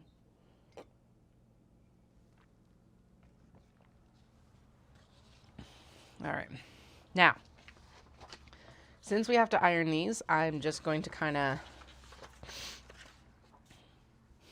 chill on them, I guess. And then I also... Are those not supposed to get stabilizers? No, they got stabilizer. Right, okay, yeah. Right, that is... Jesus, Katie. Okay. So, 2 lining. 1, 2. Good. Zipper pocket facing. 1. Lining pocket, so, and slip pocket. Lining, zipper, and slip pocket. Okay, 1, 2. Good, and then we need 2 wings, a bottom panel, and 2 side panels. The wing I don't think will fit. Oh, it might actually. If it fits in here, that would be amazing. Yep, 1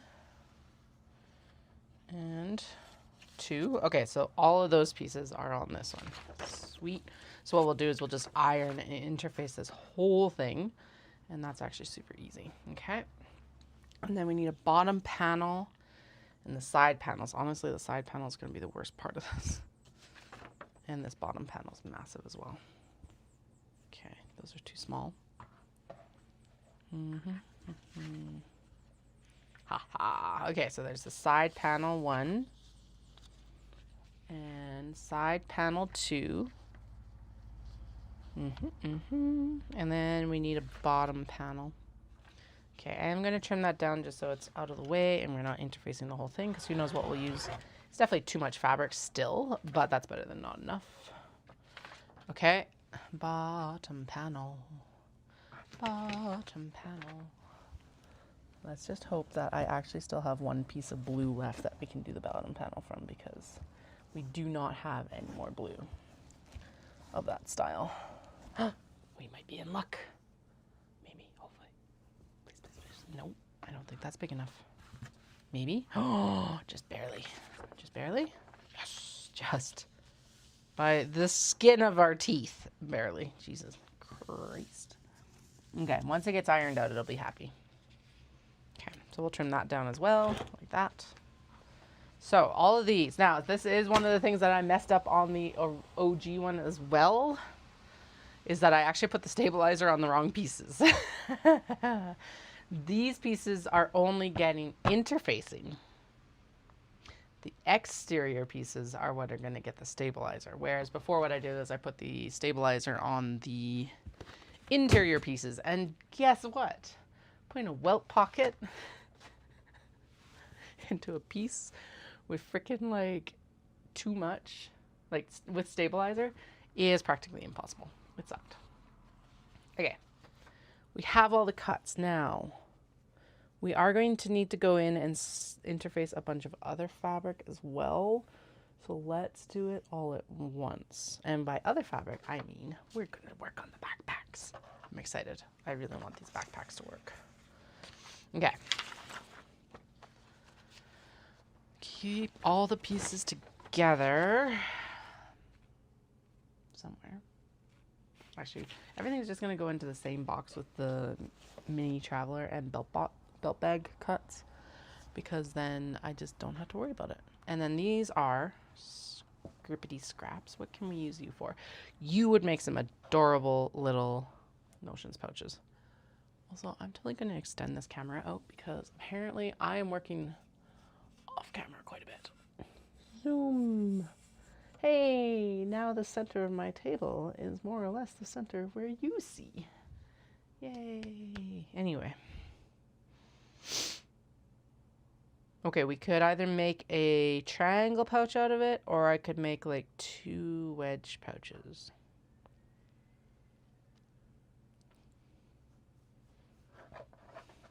Two? One wedge pouch and some other stuff, I guess. I think a triangle pouch in this would be cuter. Less work too. And then that's button material. That's what I was thinking. So that can, which, out of here. See you later. Okay. And we also want to cut, okay, I want to cut the backpacks and the stitch and go case, which we need fusible fleece for. Good. Which, well, and why I say good is because we already have that. Okay.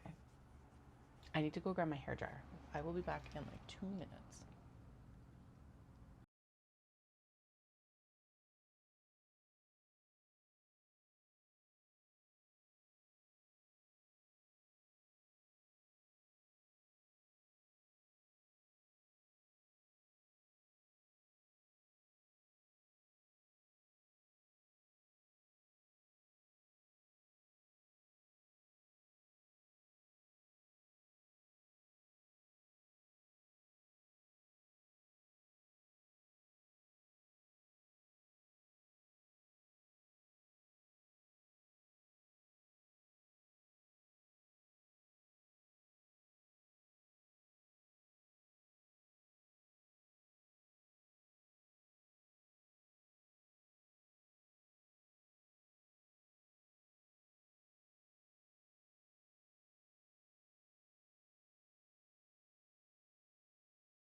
All right, have returned. Okay, so why I want the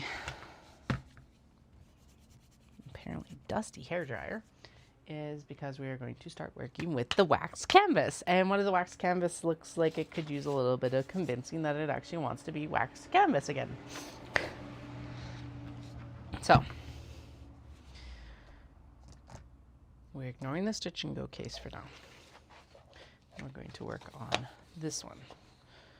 So the exterior fabric is wax canvas or cotton linen blend. I should actually bring up the pattern on my phone so I know why.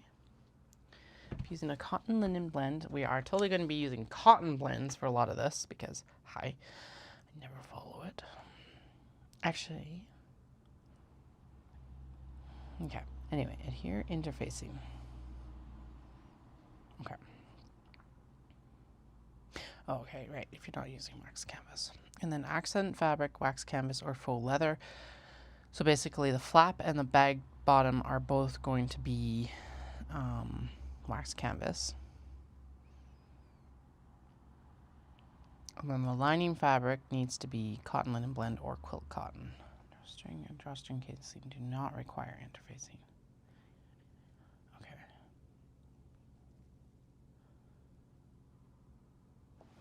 Okay, I'm going to make a note of that because it says that you need these in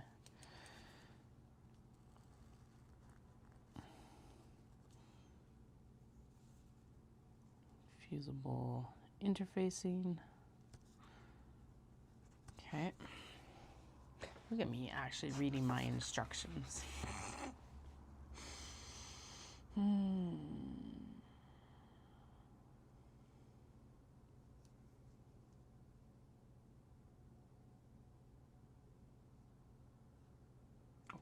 Okay, so we're gonna do the snap hook attachment instead of the little.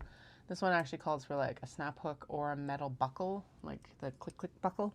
I don't know what the fuck they're called. Click click buckle is probably the best description of it. But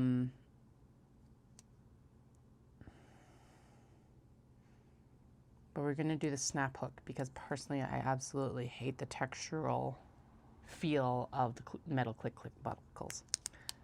And I also have snap hooks in stock. Try not to have to buy too much hardware. It's surprising how much hardware starts to cost when you start like adding it all up. We do have different webbing for this because it's 1.5. It does call for 1.5 inch wide webbing. Most of the time I'm using 1 inch webbing right now, but it made sense for the straps of the backpack itself. It'll spread out the weight on the shoulder a little bit better. And I could invest in that without too much of a like cost increase. I was also able to get 1.5 inch wide hardware at Pacana. So this does require foam stabilizer, which is why we've got foam stabilizer up above my head right now. Fusible fleece. Okay, yep, I can agree with that. Front zipper panels, top band, and the flap, but do not use if waxed canvas, which is what we're using for the flap anyway, so we do not need it for the flap probably most of the time. And then this one's cool because it's actually got an alternate lining, so the lining is not exactly equal, so we do have to pay attention to that though. Now the question becomes, I think we should do, okay, let's figure out where these go exactly and then we'll go in and cut them. Seems like today's going to be a cutting day, so if that's not something you want to watch or listen, well, welcome. So this is the actual backpack, except that I will be doing, no, it's not the pear backpack, I know. It's an actual, like, traditional backpack is where I would put this. I do still have the Finn backpack, like, prepped, but I'm like, I like the look of this one better. And this designer's Canadian, so we'll take that too right now. Although Can-Do is Irish. I think she's Irish. Anyway, I like the zipper pockets. I like the drawstring. It is extremely reminiscent of Kato. It's just a backpack version. Okay, so what I wanted to see. All right, so where we're going to end up with, yeah, okay. So the front and sides. So here's the front with the zip pockets. And the back here as well will end up being the cotton and cotton linen blends that we're going to use. And then you can see on the bottom here, we'll end up using the, we'll use wax canvas on the bottom and the flap for these ones. right? It looks really good. And then the swap that I'm going to make is that we're going to do it like the snap hook like she's got on her full waxed canvas one here, which I don't know if that's, yeah, there we go. So, and then the interior, this is the cool part, is so she's got asymmetrical cuts for the interior so that the side pockets here are actually larger on here and here. This one, these ones, these side pockets are bigger. So we're going to stick with that. It does have alternate instructions for making sure that it's the exact same on both sides, but I like her justification for the different sizing to have the larger pocket, or have 3 pockets instead of 2, which is what the alternate same size lining would be. Okay, so all right, I think I understand. It'll make more sense, I think, once we do it. Because, again, these are all dimensional cuts, which I'm not used to doing much. Well, I say that, and then it's like, no, I do that with the Kato all the goddamn time. So front zipper pockets. Okay. Back panel. Okay, there we go. So that's why I wanted to actually look at the backpack, because I didn't know that the back panel was also the cotton linen or cotton blend. Top band. Okay, I'm gonna assume that that's the band that goes around above the zips before the drawstring. That's what it sounds like to me.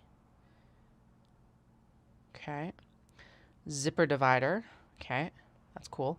I did like that little detail. And then she wants you to make the drawstring out of the fabric. I don't know. I don't want to use leather in this.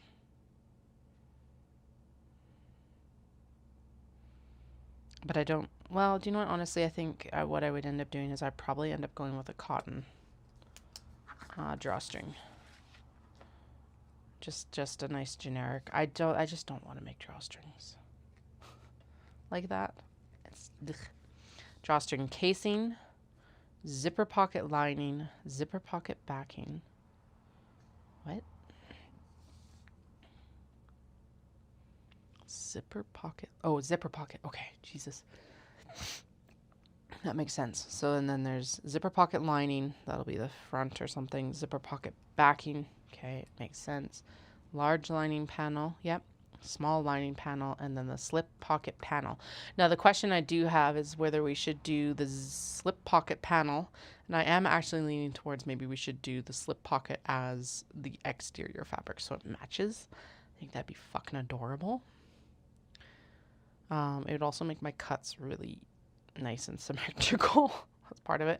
And then the actual like lining pieces, the asymmetrical pieces, would be this nice, that sand backing, right? So yeah, exactly, right. And I was thinking that it would look, the wax canvas is going to look fucking amazing with the obi as well.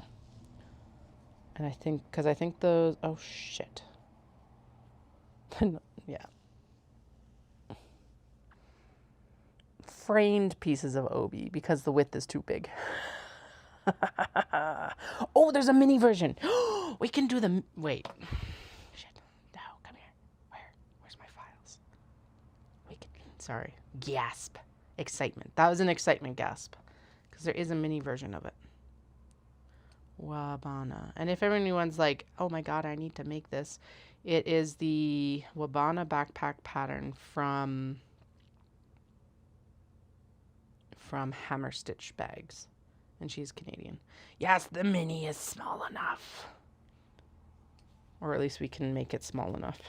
It's 13 inches wide versus 16 inches wide. And most obi are between 12 and 13, I think.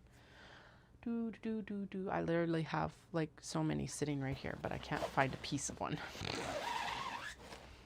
Like this guy. Let's see. Yeah, it's 12 inches, but I did not open up the sides on this one. So it's 12 plus 3/8 and 3/8 is 6/8. So it's 12 and 3/4, which we can make up in seam allowance. Can fudge that, can't we? And obviously it'll work better on some that have like a wider seam allowance. It's not going to work on everything, apparently. but it might work. Oh, it might work on something like this, where we've got this double, or in this case where this is directional this way, we could use these pieces this direction, maybe.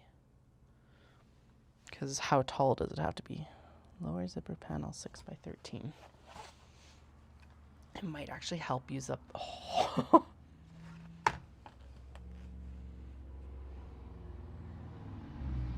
6x13. And then you just center it on the motif. Fuck yeah. And then the back panel would end up being waxed canvas. Just because I think that would probably wear, well, the obi would wear fine, but the obi would end up showing dirt like this. Nobody's business. And you can't really, you can't wash a bag with like waxed canvas. Doesn't work. Actually, that was one of the interesting proposals that I ended up having from, oh, wait, sorry. From, yeah, this one's 12 inches too. So, okay, so it might not work exactly, but we do have now another alternative for these portions of the obi. So when I'm shopping in Japan, I know what we're looking for. I can also fudge it a little bit. I'm not that worried about it. Oh no, it's an inch smaller. So I'll just, yeah, I'll figure it out. Anyway, oh, and actually that would be a good use of some of this other stuff too. Yes. Okay, good. Okay, I'm glad I remembered that there's a mini. Anyway, back to this. Now the question becomes, what are we cutting? Oh, right, I've already got what we're cutting first. It's right here, Katie. Okay, flap template, because we do need that. I'm going to use the green. We went over this already. Doesn't matter. And then I want the tan out. I don't know why they constantly do this to me. All these different suppliers, but they like, and this was in Calgary. It's like they rolled up my yardages. Meterages does not roll off the tongue like yardages. Anyway, they like rolled all the colors up together, and I'm like, why? Jackasses. Oh well, it's cheap. This is like, wax canvas is pretty expensive. I'm surprised. It's like, why is wax canvas so expensive? Now, yeah, no, I'm gonna adapt it to the obi. But the fact that she has one that's like that close and a mini backpack in obi, like it's so could be so fucking adorable. I'm excited. Ooh, actually the purple would look good with that too.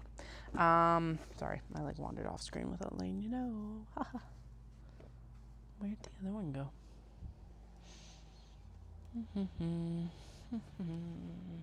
I don't need to add more. Don't add more. Don't add more. Just do what you got here. I just want to use this purple. But what's that? Oh, okay. Well, I guess the storage for this is I'm gonna floop it over the obi because it'll help it protect it from the sun. I'm less worried about the like wax canvas than I am about the obi. It's also like, how the hell am I supposed to store it now? Okay, so this is the one thing about this one. This last time they folded it all, which, given that I've had instructions for how to like take the creases out of it, I was not expecting them to roll it up on the same roll. Okay. Waxed canvas. I need like a highlighter for that. Waxed canvas is the accent fabric. Okay. Flap. Two flaps. Okay, that's good to have realized now. The bag bottom and the drawstring cord lock, which it does note that you can actually use that out of the discarded cutouts. So it's going to just be like a little, almost like a zipper tab.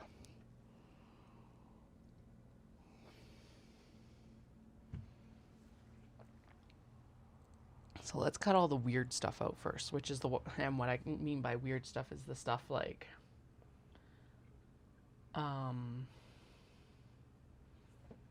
that we haven't normally worked with. I know, I like the purple too. Let's go see if I can find what I wanted to find was the black cat patchwork.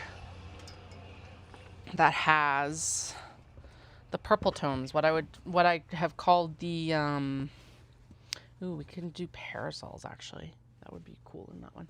Okay, I'll pull that one out if we don't find this black cat one. The black cat fabric's really popular. So it doesn't matter what I put in it will sell. Anyway, I usually would call it like the moonlight color. Aha! Success. There it is. Why I call it moonlight is A, it looks like moonlight, but B, it reminds me of Sailor Moon. That's the main reason. Anyway, I think these would look really good with the purple. And then that is not showing up very well, but it's like pinks and there's like dark purple tones in the back there. So let's see if that would work. Actually, I'm not going to pull it down. And then I was thinking this one might work as well because it's got the purple. The contrast for that would be really nice. I can make up to 6 right now. That's how much hardware I have. And when I saw the purple, the little black, oh, fuck yeah. Okay. The little black cats, or not the black cat patchwork was the one that I was actually thinking of when I saw the purple. But the parasols also very much work. Okay. So how many do I have? 1, 2, 3, 4, 5, 6, 7.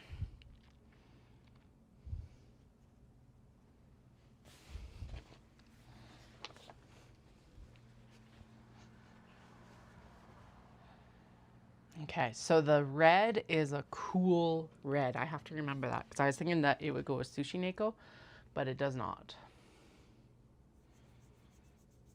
Do I want to make Sushi Neko or do I want to make, or do we just kick out cat bread?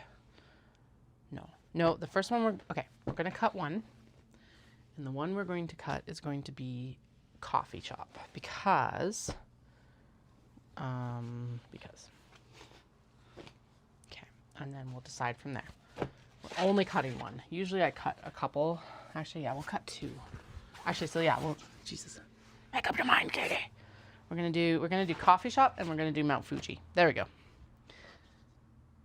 Okay. So we need the flap and the bag bottom from the waxed canvas.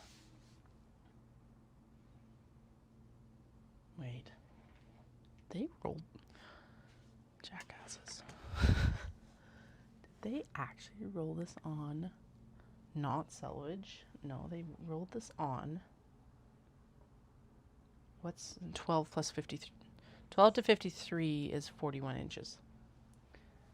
I'm pretty sure this is supposed to be 60 across. So I think did they actually roll it up? That's just weird. Okay.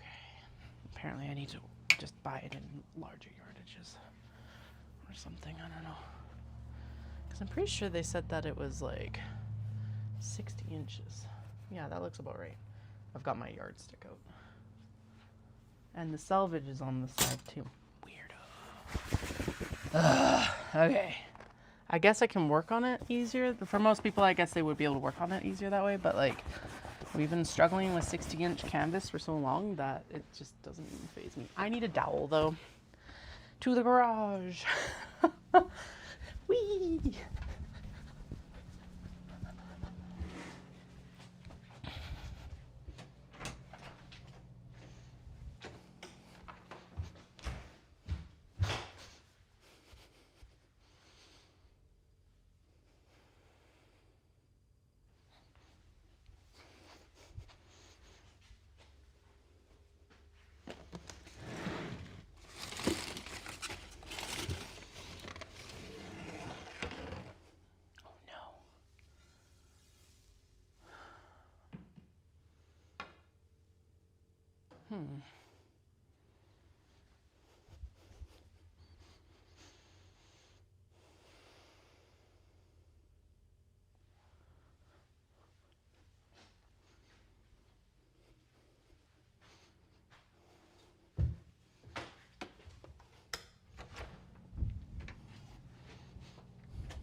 Jesus. All right, I'm like knocking it all over my keys, the ceiling. Anyway, this is it's too long. We were supposed to return it because I don't technically need it. But we didn't. So here we go. We'll use it now. Because I kind of ended up thinking I'd probably end up with rolls of wax canvas at some point.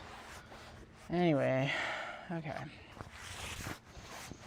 Is it actually maybe easier to work with it that direction though? I think it is going to be easy. It's like just as easy to work with it this direction.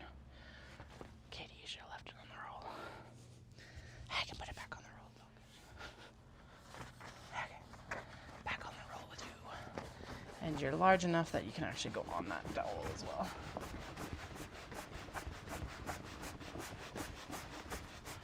So Wendy, I absolutely crushed my half marathon.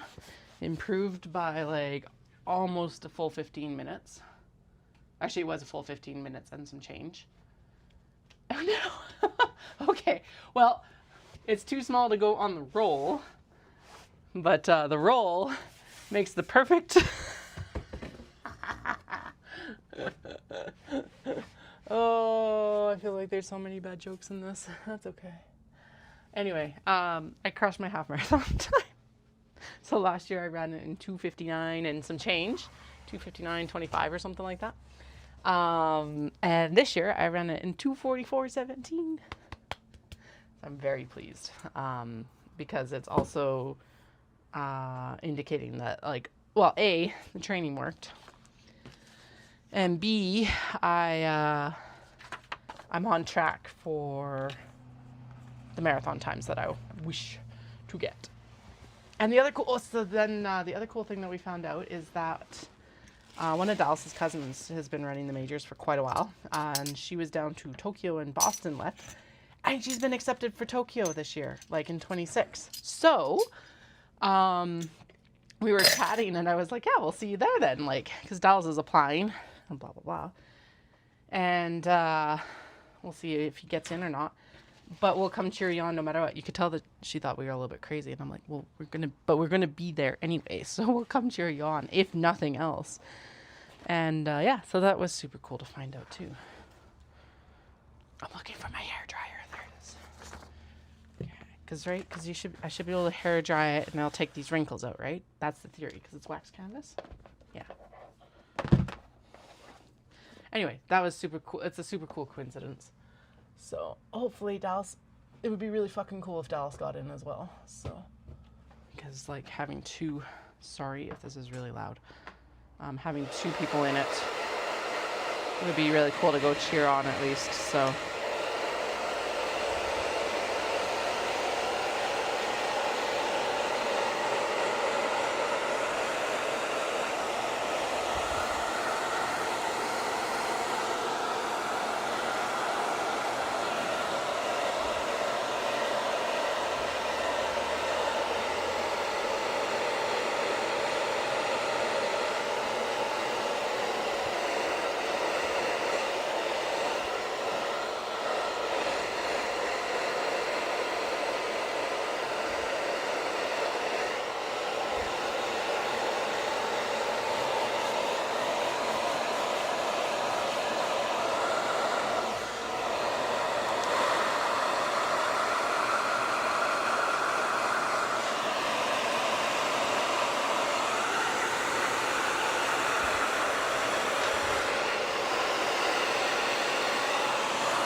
Excellent. 2:45. I'm still pushing like a 5:30 to 5:45 marathon because it's not a straight like line. I think it's like you take your time, double it plus 10%. So right now I'm pulling cat bread because we're gonna cut a second one for cat bread. So right now it's like saying that I should be able to do about a 535, I think, actually. Somewhere in there. Okay.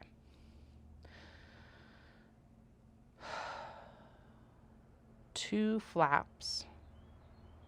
Yeah, it's super exciting for her. Apparently there's a bunch of ways that you end up being able to start doing like entries and stuff like that.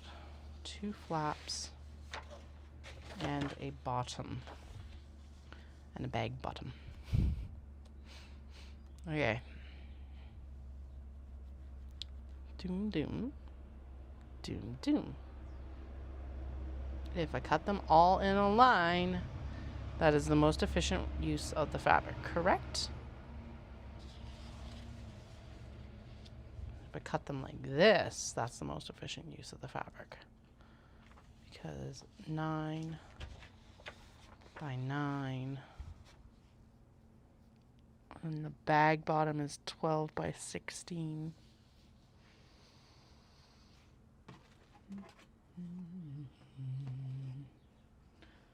Okay, which means that, so if we do 12, or even 16, actually, 16 would probably be better, and then what's better, having 11 inches left over, or having 11 inches. Oh yeah, because then I can get the bottom for the mini ones out. Yes! Okay, there we go. All right, now, I did just see that as well, is that we're just going to be able to go in and just, like, mark this, aren't we? Because it's waxed canvas. Not quite like that, but I want an awl / stiletto. I don't know what the difference is. What's the difference? Okay. Aren't they the same tool? Like, it's a pointy pointer thing. What's the difference between an awl and stiletto? I can still poke the stiletto through stuff. I don't get it. No, I don't get it. No, come on. Why are you trying to follow that line? Follow this line. Thank you.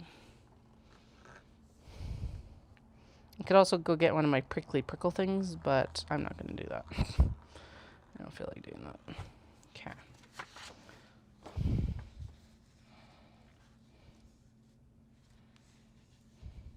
Yeah, for I think a 5.5 hour marathon, I have to be, well, the indicator I see most often is that 2:30 mark. 2:22 actually, I think, is a 5:30, true 5:30. So the goal I'm running Red Deer in October. So the goal for that one is going to be that I want a 2:40, 2:35 to 2:40. Given that I'm going to have the whole summer and I want to strength train so much, I should be damn close. Like, hopefully. Okay, now, this is 1 inch taller, right? Because we decided, no.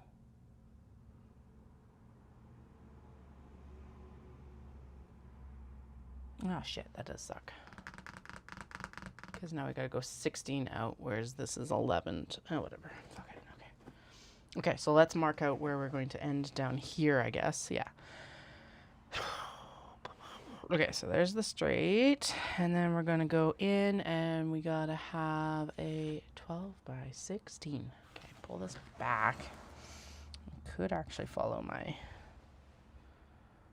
God marks down here a little bit better. Okay, there we go. Right? Yes. Okay. Well, I'm trying to be so particular about this is that it's like I don't want to leave, because it's the canvas, I don't want to leave. Right, we only want 12. I don't want to leave marks on what we're actually going to use. Okay, so there's the 12 mark. And then what I'm going to do is I'm going to do an extremely light score. We'll figure it out. Okay, so there's the 16-inch mark. And we are going to put it above the selvage. As you know, typically I try to use the selvage, but we're not going to do that this time.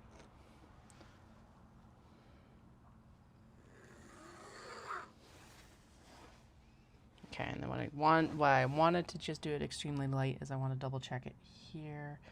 You're just outside of the 12-inch mark. Okay, so we don't need quite that much. There.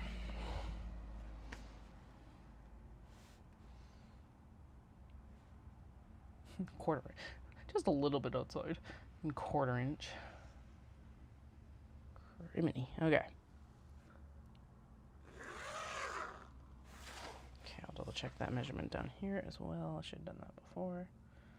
Okay.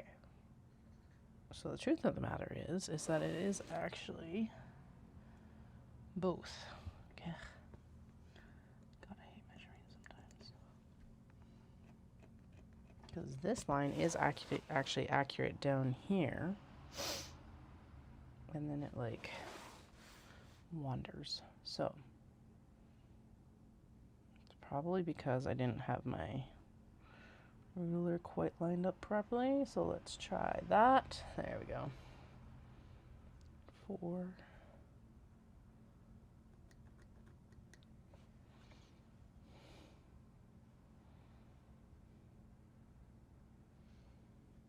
There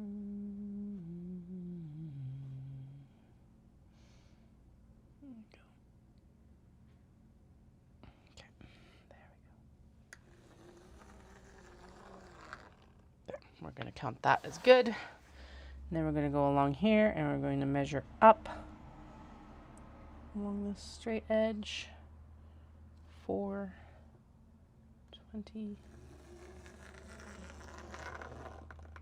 Okay, and then just to help make sure that it's as straight as we can make it, there we go. Good, good. Markings on the ruler are on that line, straight. There we go. There, okay. Now we just have to repeat it again.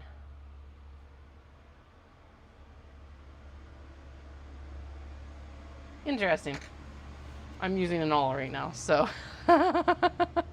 Although the stiletto, oh, I wonder then if what I picked up is not a stiletto and it's actually an awl. I thought it was advertised as an awl though, or a stiletto. Because the clover one that I have is definitely just as pointy. Yes, the canvas does need precision, so that's why we're like so like on it right now. And honestly, I think we're okay now. I wish it was a bit taller. Okay, the only problem is what line are we using?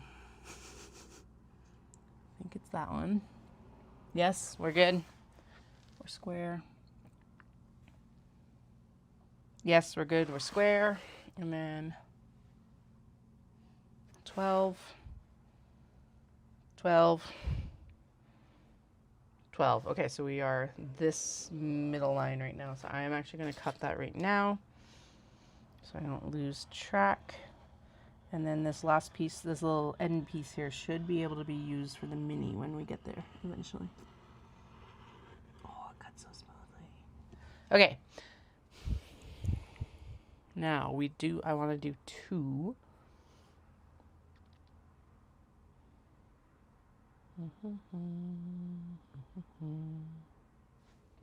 And that cut along the right line, right? Yes.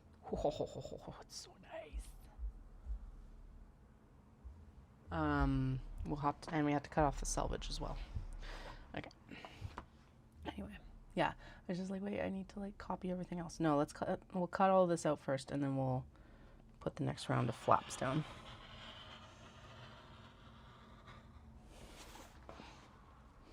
Because yeah, even there we go.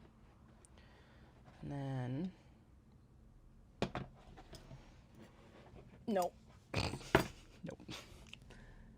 Rotary cutter all the way.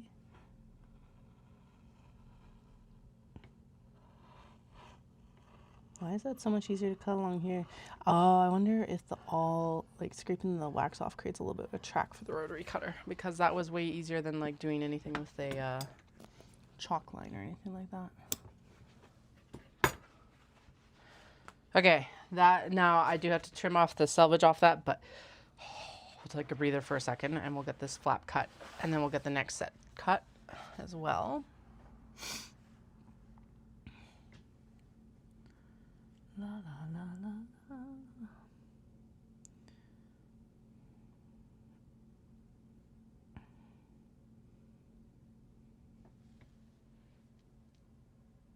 Yeah, okay, 9 inches and 9 inches. Okay, good. I was just like, no, this needs to be 11. But no, that's the length, which we do also have correct. Okay. Good. Now, the curve is going to be easier with scissors. So we're going to go and cut down this line with the rotary cutter, and then we'll cut the curves with the zipper. Go. Good. I don't think there's really a right or wrong side with the wax canvas either, is there? So.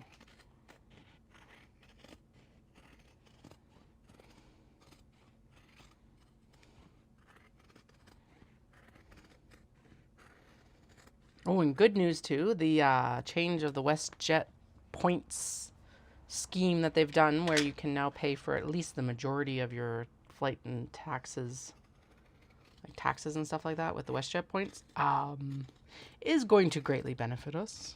There was no way that I could afford the point, like the direct flight with WestJet with air miles. And actually the other factor of this is that they've actually introduced weekly, like everyday flights to their roster for Tokyo. So we're actually looking at flying direct with WestJet now, which is exciting because honestly, flying direct is way nicer. Mostly because also when I look at it on sale, it's only like $400 for me and a child. And I'm like, that's a lot better than $1,000 for the same flight with air miles, because for the 4 of us, still not bad. I think it's like $2,200 with air miles. But because you're able, and that's just like surcharges and taxes, which apparently you can't pay through air miles anymore. But yeah, WestJet has removed that, so it's like actually made them more competitive with Aeroplan and things like that, which is exciting.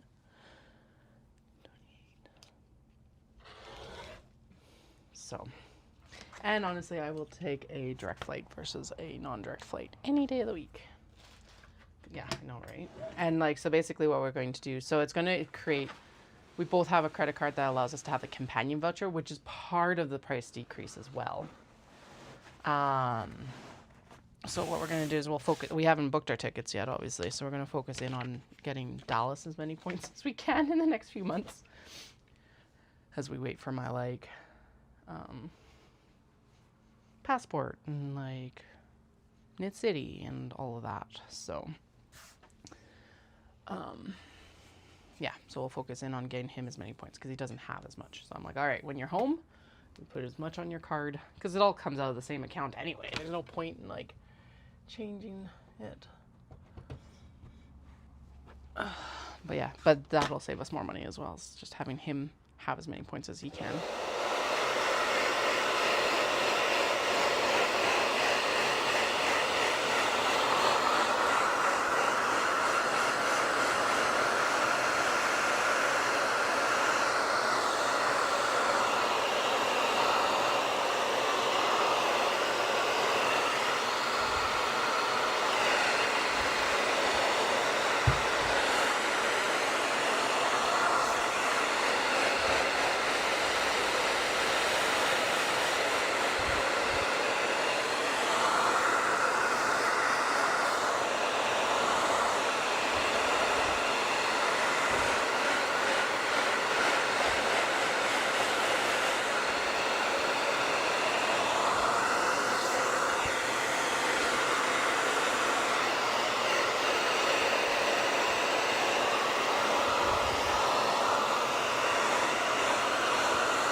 now why there is that divot in it is the kids got a hold of the roll and the cardboard broke, so that's why we've got this like weird little honeycombing in the middle, but it's okay, that's my fault.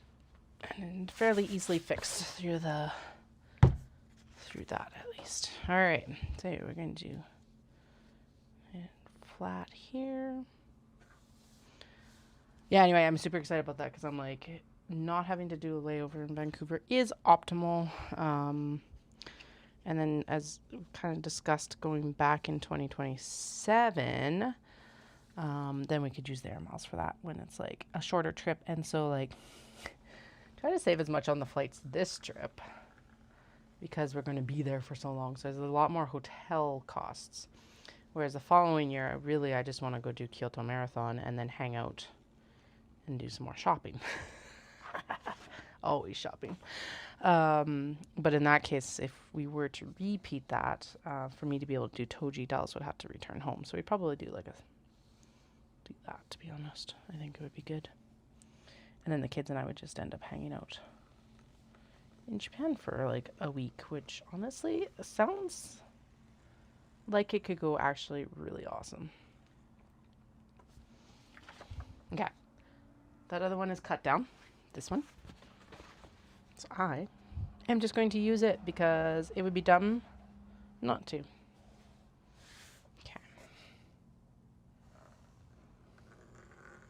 Although I also might have looked at the possibility.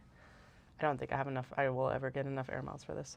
But I was like, well, if I don't get into Kyoto or I don't feel like I can end up running it in 2027, I still will just go do my solo trip next year. That's the only reason we're discussing going back-to-back trips. Is because it's like, well, I've got a solo trip I got to do, or I could go back and try to do Kyoto. But I was looking at like the business flights through Air Miles. It's cheaper to do a business flight with Air Canada through Air Miles than it is to do a premium economy flight. And I'm like, maybe that's what I should do. Save my Air Miles for a business class flight. They keep emailing me though. Air Miles does. And they are like going like, hey, you've got so many air miles. And I'm like, I know.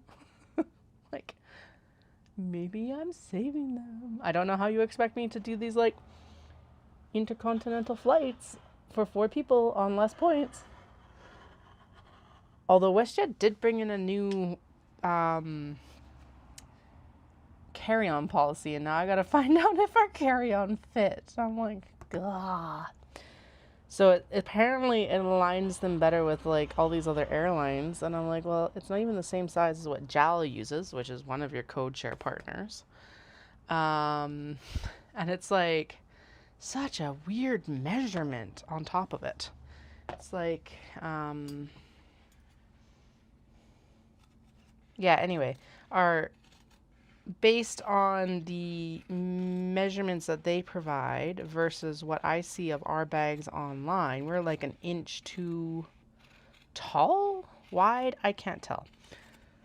Like our dimensions are just off, and the dimensions that they have are like, don't fit any of the carry-ons that I actually see. So I think what I'm going to do is I'm going to go and take her carry-on in and put it in the sizer at some point this summer, because then I have time to like watch for sales and stuff like that. That's good to know, because you would have used your little silver one, right, Dawn? So we have the American Tourist version, which I know it's basically like the cheap Samsonite. So but I will go try it, because I'm like, then we have time to like shop sales if we need to update our carry-on luggage. Or I can try out, we've got a couple carry-on here that I can try too. So that's good to know. Yeah, I know, the planes didn't fucking change size. And honestly, the overhead bins in the Dreamliner have gotten bigger. So I don't know why and the linear size is the same. So maybe we'll be fine. But yeah, I think I'll just go Or we can compare, maybe we'll compare carry-on sizes and then I'll still take it in and just make sure. I don't know. It's so weird. I get wanting to align with other airlines, but I'm like, it doesn't even align with other airlines that you typically fly with. Because apparently there has been a bunch of changes down in the States as well, which is not as much of our concern right now, but like, you fly the Dreamliner down to Florida a lot too, so I don't know. Okay. There's our precision cuts done. Now we gotta do the same for that stitch and go case. I will worry about the rest of the wrinkles in this one when we go to actually use it. For now, I'm gonna fold it up and we're just going to like place it somewhere. And then we'll do, actually, right, we're not the stitch and go. We're gonna end up doing the rest of the other cuts for the backpack first. Okay, I am gonna do as few folds as possible in it though, because then we don't have as much to worry about.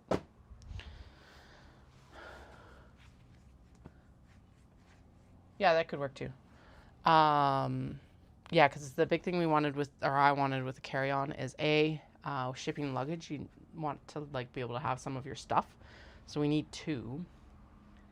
And then the other factor of it is if we're running the races, we want to make sure that we have like our running shoes and gear, because there's no way I want to replace that in Japan. And you would not want to run a marathon in brand new shoes either.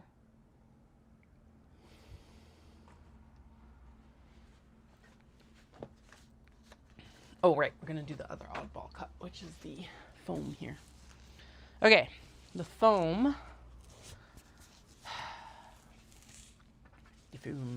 The foam. Okay, so we did the accent fabric. All the accent fabric is completed. How wide are you?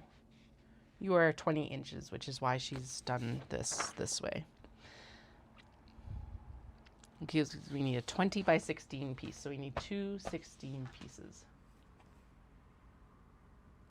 Yeah, that's true. And like the weight factor and everything like that, and everyone trying to like get more weight on the plane than. Ugh. Yeah. Okay. So that is on the inch line. So we need to go up to that line, right? No, this is slightly off. Oh no, that's just because that is slightly off. Okay. Precision measuring again.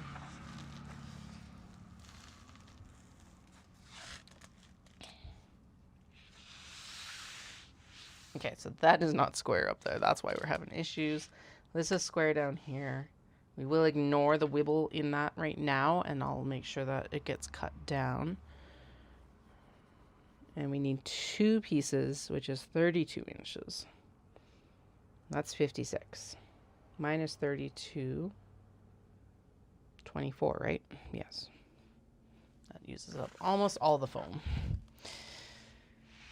And this has been a pain in the butt to find anywhere, except for like Amazon. And I'm like super annoyed about that. Well, okay.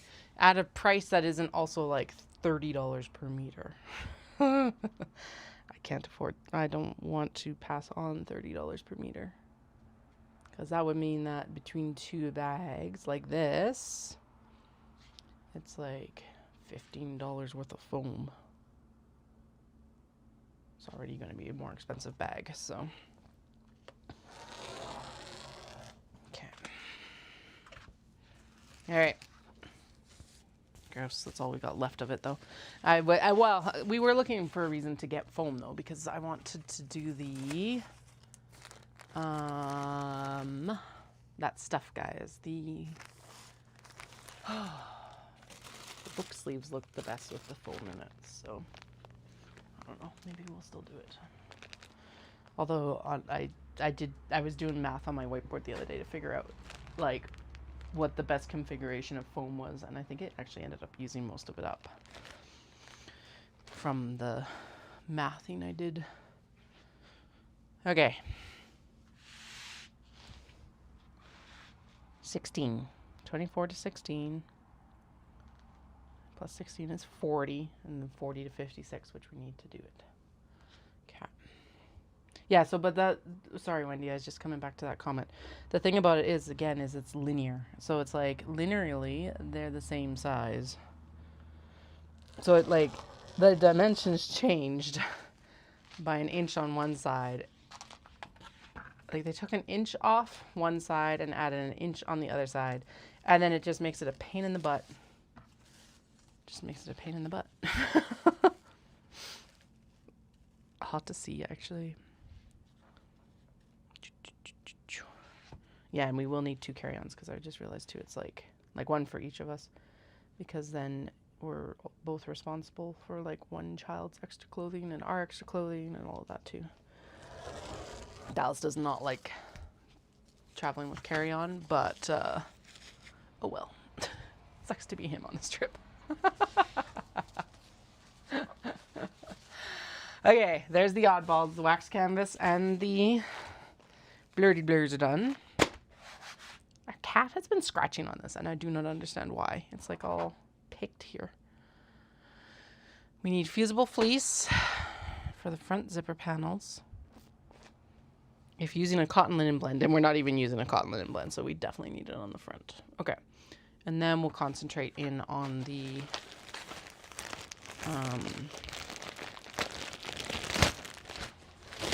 that stuff, the actual fun stuff, the fabrics. This is all boring. This is all boring. Boring. Okay, fusible fleece. Front zipper panels. 2. And the top band. Oh, okay, so we sew them into the side seams, but not the top. Weird. Okay, well, whatever. Right? He can deal. He'll deal. It'll be fine. He does understand why we're doing it that way. We actually did it that way going down to Florida last time too. Because I was like, we are literally like showing up and running the next day. We have no room to not have carry on. Okay. Oh, I should have looked at it. Okay. Fusible fleece. Low loft. 45 by 16. No, 45 by 60. We're cutting 16-inch things. Okay. So if it's 60, 45, 5 by 16, 2 by 16. So we need 7 inches by 16 inches. Which means that if it's 16 inches, 16 inches, this will be 30, I think, or 20 something. Yeah, okay, so there's the 45 side. So this is the 60 side, the one that's draped on the floor. Okay. 16 inches, so 32. Would leave 13 on one side. So again, yeah, so cut it this way in, because then this 13-inch thing can be what we use for the minis. I love how I committed to 1 backpack, but I actually committed to 2. Front zipper panels. So I need 2 front zipper panels of 5 by 16 and 2 top band at 2 by 16. So we need to do 7 by 16, 12 by 16. And if you're like, Katie, why are you doing 12 by 16? Because we're doing 2 bags. So I'm going to measure down to here. And we're going to make sure everything is like squared up. Squared up, squared up, squared up. Especially while we've got this nice straight edge. Keep the straight edge as straight as we can. It annoys me when you have to do like the curved cut sometimes, because it's like, no, straight edges. Okay, do I want chalk or do I want, I think I'll want, I don't want chalk, I want the area erase marker. Now I do have the fleecy side of this up, not the glue side of this up, because so it's smoother, it should work better hopefully. So we're going to go in and we're going to mark, so 2 front zipper panels and 1 top band per bag. And we're doing 2 bags. So we're going to cut 12, like 2 sets. So 5, 5, and 2. Okay. Now, this has to be squared up as well. Good. Or 2, 5, and 5.